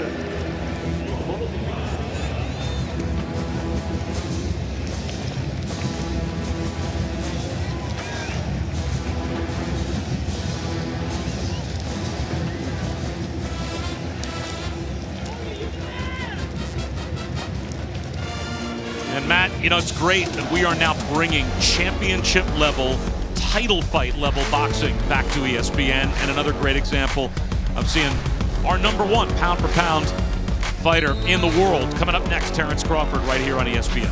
Yeah, big time fights, right? Get boxing back important and watched by a ton of fans. I'll be honest, if I could box one person tonight, it'd be Matt Berry. After his 2 comments, I'd love to see him in a ring, and I would knock him out quick. Yeah, I would say when I think intimidating, quick. I think you are very. I asked you before who like, when it came to boxing, who you would be, and you kind of said whoever Mike Tyson would clearly knock out quickly. Yeah. I would think that I'm like one of the Klitschko brothers. Which one? Vladimir. Yeah, I was thinking, you know, their brother Chuck, who like runs the deli down the corner, who decided not to take up boxing.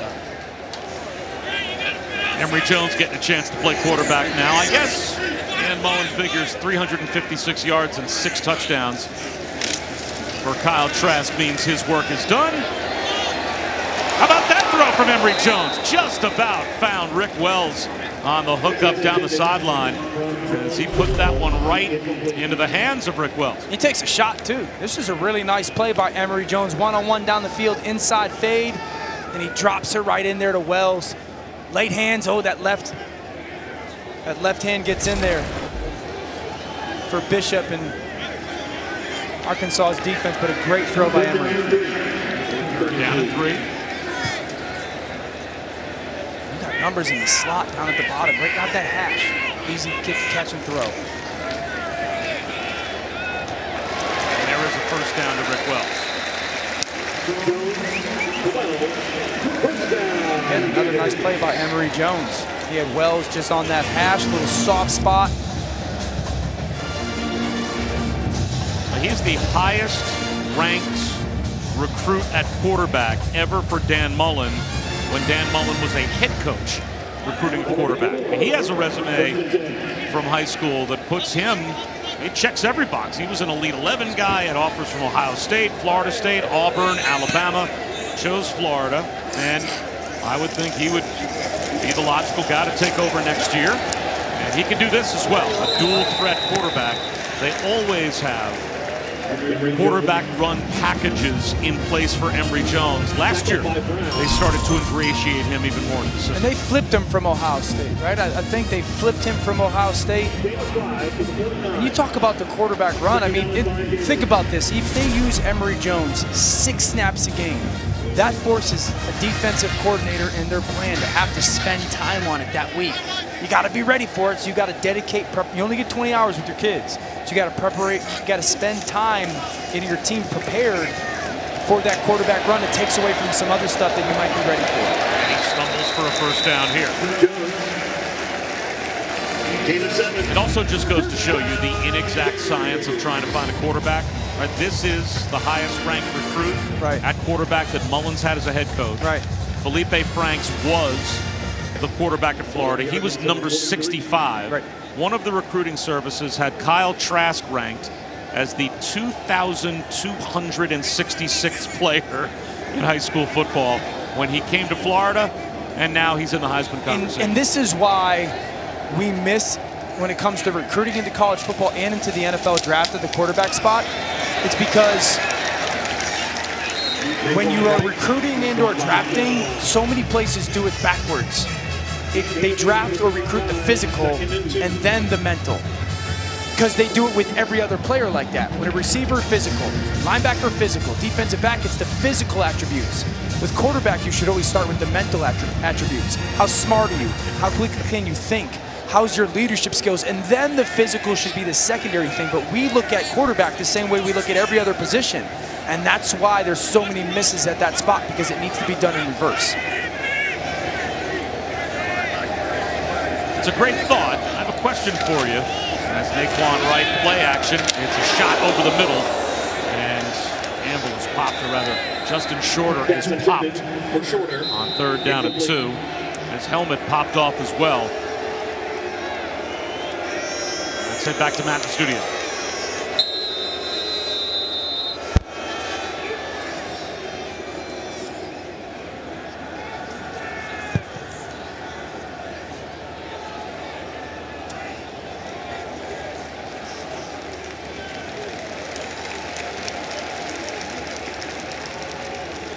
I'm just trying to think of what would be a less physically impressive match to go to as a spectator than Matt Barry squaring off with Dan Orlovsky. Seriously, that is not worth the price of admission. Do you ever remember, like, the GIF where the tall person's just holding the small person's head and the small person's just swinging punches aimlessly at the wind? That would be me versus Matt Barry, just absolutely toying with him. So after Jalen Catalog knocked it away from Justin Shorter, it's now 3rd down and 2. And this play blown dead at the snap. It looks like Florida has called a timeout. Midway through the 4th quarter, 56-28. Timeout, Florida, their first of the half. I had a question for you about what are you gonna ask me? What you're...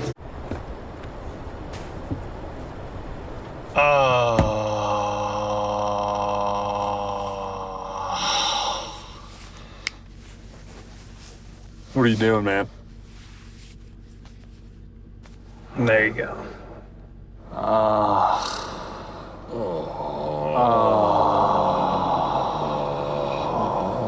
The Season of Adventure sales event is happening now. Land Rover, above and beyond.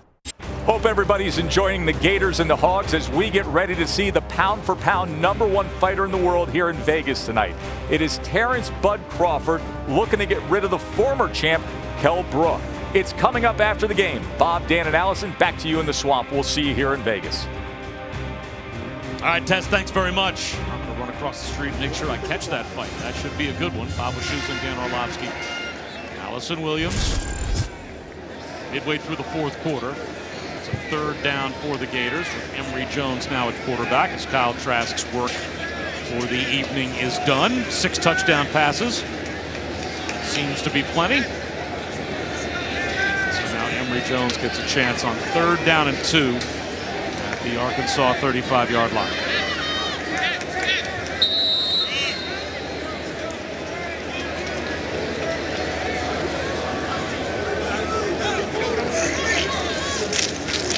Quarterback run, and that looks to be good enough for a 1st down.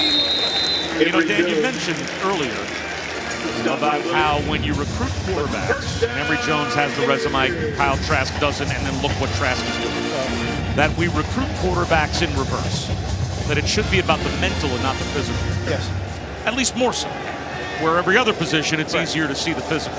So I'm a recruiter, and I go watch high school football. And I can see Emory Jones. I can see Trevor Lawrence. I can see Justin Fields. I mean, the physical nature of what they're capable of doing. Yep. So obvious to me. As Jones lines up on 1st down. Floats one to the sideline. That's incomplete. But in high school football, how hard is it to measure what you're talking about? The mental aspect of knowing what you're getting. Isn't that kind of something you don't really know about a player until you get him? You recruit the physical, and you hope the mental goes along with it? Well, I think that's probably a little bit more of the case years ago. I mean, the growth of high school football and the quality of coaching that's grown is much better now than it was 15 years ago. But that's also why you spend time with the kids. You talk to them about football. You talk to their coaches. You just try to watch their tape. And it's not always just the physical traits. It's the mental traits of watching them. You know, Kyle Trask might have been a kid at college that you said, wow, you know, he really seems to know where the ball should go. This isn't just one of those lob it up and I can pad my stats. Yep. And then when you have conversations with them, I mean, I remember getting recruited and sitting with coaching staffs at Michigan State and Virginia and getting on the dry erase board and going over football. I had a coach, George Welsh at Virginia, actually sat me down one time and said, draw me up your favorite play versus cover 3. This is when I was a junior in high school. And so I think that those are the ways that you figure out the mental growth. Now, it's not going to be amazing, but you can see the potential for it for those quarterbacks. Right, the DNA has to be there. Yeah, you got to be great at the quarterback position, you have to be able to think. Timeout, Florida. You have to be. Their second of the half. No quarterback has been great. This will be a 30-second timeout. Without the ability to think. The physical will only carry you so far. It's always going to be a thinking man's position. Now, if you can do that, that's why I said before, can you think and there can is you no throw? foul for delay of That's game. when you become a great player. That's when you become a great player, but you can't do it just because of the physical. And when you watch guys like this, how much of their success is the physical and how much of the success to put these kinds of numbers up in college football is the mental? I mean, a big part of it is because how talented they are, no question. But if you look at Mac Jones, just watch the way he's operated this year and how quickly he gets the ball out of his hands to the right spot. Justin Fields, his growth from when he went from Georgia to Ohio State, and not only that, from like what he did at the start of last year to what he's playing like the first couple games this year. Trevor Lawrence, I mean, I watched Trevor Lawrence as a freshman. I called this game on the MegaCast at the National Championship, and we had him a couple weeks ago. You can just see the mental understanding of football for him and how quickly, I'd say this, the average play is 2.5 seconds. That's the average play, especially when you get to the NFL level. There is an enormous difference between operating in 2.5 and operating in 2.7 seconds. Wow. And that becomes the mental. That 2/10 of a second is a huge difference. There goes Emory Jones. And it's first and goal. Emory Jones. Gain of 11. And I think that I'd also say this. The better you are mentally, the more your physical is, if you do have physical limitations, that the mental aspect can cover that up a little bit. Sure. Your physical dominance won't cover up a lack of, or your inability to be mentally good. You know, like at some point teams know, okay, if we pressure this guy, he's got no clue. Or if we play versus zone coverage, I don't care how strong your arm is. If you can't think your way through progressions and know what defense you're getting and where the ball needs to go to, you're never going to be great. Emory Jones finds the end zone. A touchdown on the slant to Xavier Henderson. And the Gators north of 60 on the scoreboard. It's a really good job and drive by Emory Jones. Watch him catch this snap. Okay, hold that safety. Ball needs to go there, and it's got to go high down in the red zone above Catalon to Henderson. Trask celebrating. Hey, get this. Hey, you got to get this. It's a good drive by that Gator offense. Probably full of mostly backups, and great job by Emory Jones of navigating it. And this is what I love, though. Dan Mullen, just constantly that teaching. Look at constantly teaching. What's going on? What did you see? It's a never-ending process for Dan Mullen and his quarterbacks. Dan, I'm curious because I love this conversation about the mental versus the physical with quarterbacks, and so often we talk about, you know, just natural physical ability for guys. How often do you think guys are born with a natural mental ability, just the ability to process and see things quicker? Do you think that's something that they can learn to be better at, or are they born just maybe with an edge mentally? No, I think that, again, another outstanding question. I think some guys are born with that. Like if you watch some guys, Patrick Mahomes would be a great example. Like you can just watch how slow the game is for him. You know, quarterbacking a lot is also the ability to see colors and blurs and how slow it is for him. But I also think like there's the sometimes different sports help to refine that. You know, seeing basketball, when you play basketball and you're a quarterback, like you see windows differently. You see how movement affects things. Baseball teaches you to play a little bit slow. It's thinking. And so I think it's something you're born with for sure, but you can develop that and refine it and grow it by playing a lot of different sports and also getting coached really well. Short kick is returned by Nathan Parody as we head back to Matt Barry.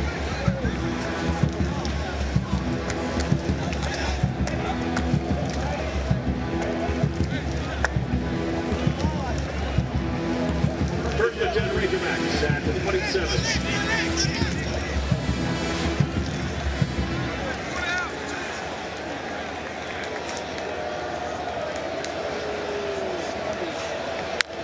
All right, Matt, we've got KJ Jefferson now in at quarterback as he hands one off to Traylon Smith. So Jefferson gets a chance. As Felipe Franks down 63-28, and also with that wrist injury that Allison was talking about. Very bravely playing through it. They taped it up. They put the glove on. But as Allison told us earlier, a lot of times college football now, it's not unusual for a clap to be the way that the team initiates their offense, and Felipe Franks, it was hurting him to clap before running plays, so probably wise now to let KJ Jefferson play out. And I think Felipe Franks has got to be very proud of the way he played tonight. I mean, he goes 15 and 19 for 250 yards and 2 touchdowns. Jefferson, he'll go down. You know what I mean? Also handling the emotion of it.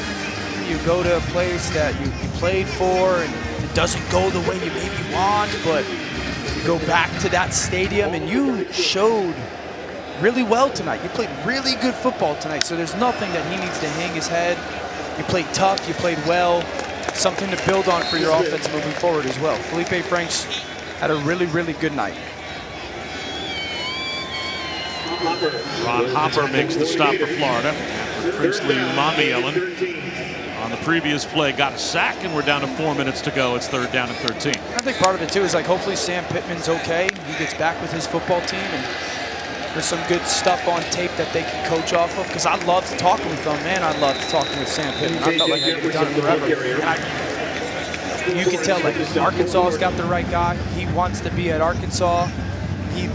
I think just hearing him talk like why the success so far, the kids believe in what we're saying. And he said he was going to miss just the faces pregame and during the week and whatnot, but he's got to be proud of the effort that they played with tonight and the ability to kind of watch this tape and really get some good teaching off of it. I think I saw that the Las Vegas over-under at the start of the season, this conference-only season for Arkansas, was 1.5 or 2. I mean, midway through the season, they've already won 3 SEC games. It's been since 2015 that they've got 3 SEC wins in their first 6 games. And this team, it was not expected that it was going to happen with this group. So yes, the foundation of what Arkansas football should become again is being built by this coaching staff. And Sam Pittman is the head coach. And asking him, like, okay, you as an offensive line coach, like, why do you think you're equipped to go become then the head coach? And I thought his answer was fascinating. He said, you know, my job was to, you know, coach a group of people, all 5 offensive linemen, and get them all on the same page. It's not like just coaching a quarterback. I got to get them all on the same page. I've got to excel at people skills. Because, again, you got to get that group that thinks differently. They got to all do everything the right way. And he also pointed out, like, listen, as offensive linemen, good ones or good coaches, we have to understand all the X's and O's of football, fronts and coverages, and how it's all tied together. And so he was unapologetic. Like, he's the right guy at Arkansas, and he said that Arkansas is the right place for him, and he's excited for the future there.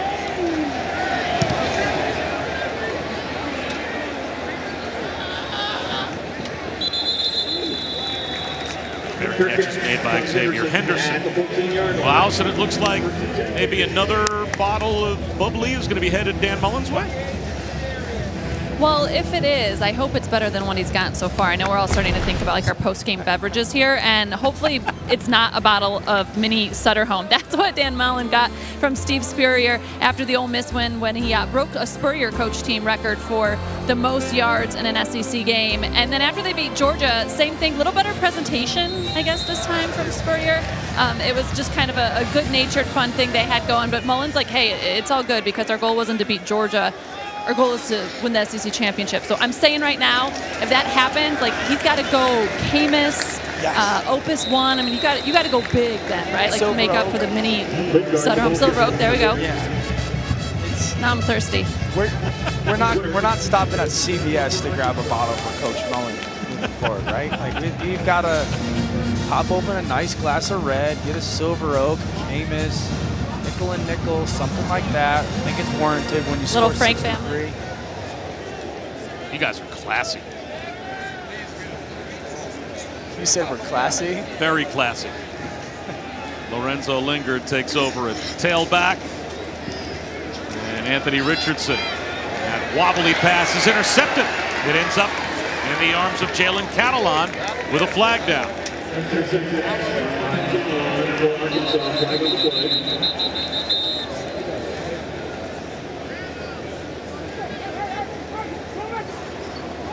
Holding.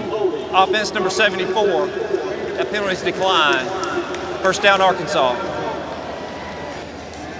Bob, you're making fun of Dan and I calling us classy with our fancy wines, but I know you have some imports on the kegerator. Yeah. What's on tap in the kegerator in the office? I just kicked them.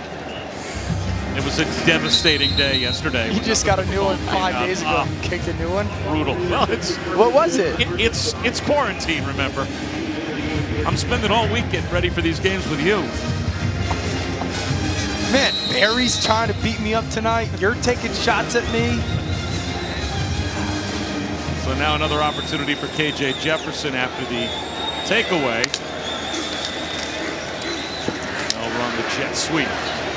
TJ Hammonds turns the corner, picks up 9 yards. And a reminder, we have championship boxing coming up as soon as we're done. Crawford and Brook, that is the main event.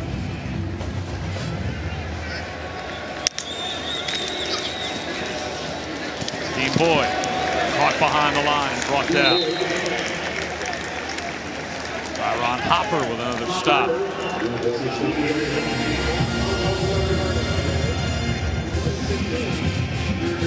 Florida start to look ahead at their schedule, Dan, and there isn't a team that should pose really even a significant threat to them until they get to what you would expect would be an SEC title game matchup with Alabama.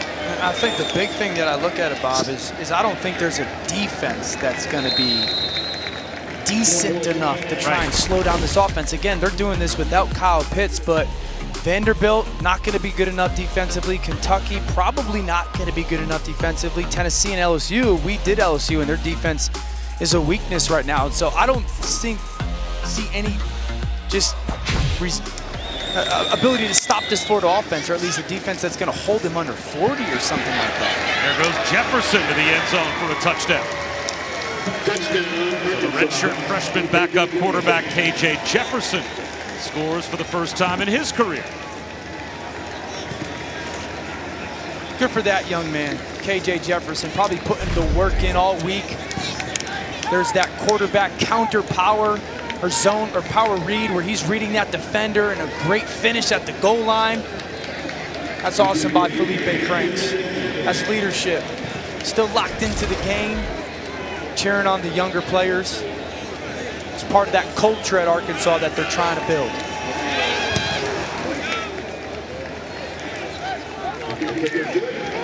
50 seconds remaining in the game. And again, we told you, coming up next year on ESPN, Top Rank Boxing. Here's the tail of the tape. Terrence Crawford, Kell Brook, the southpaw, as the orthodox fighter, and this is normally, at least in years past, the type of fight that would be on pay-per-view, but it is on free TV tonight on ESPN.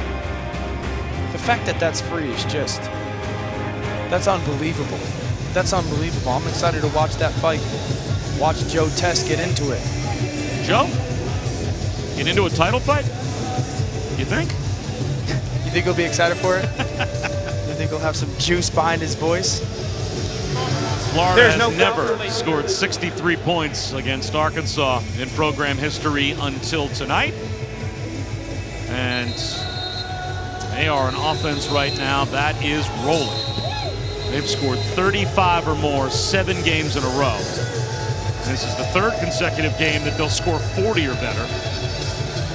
Hung 44 on Georgia last week, the 3rd most points allowed by Georgia under Kirby Smart. And the most yards allowed by Georgia since 2001. That's a top 10 matchup last week.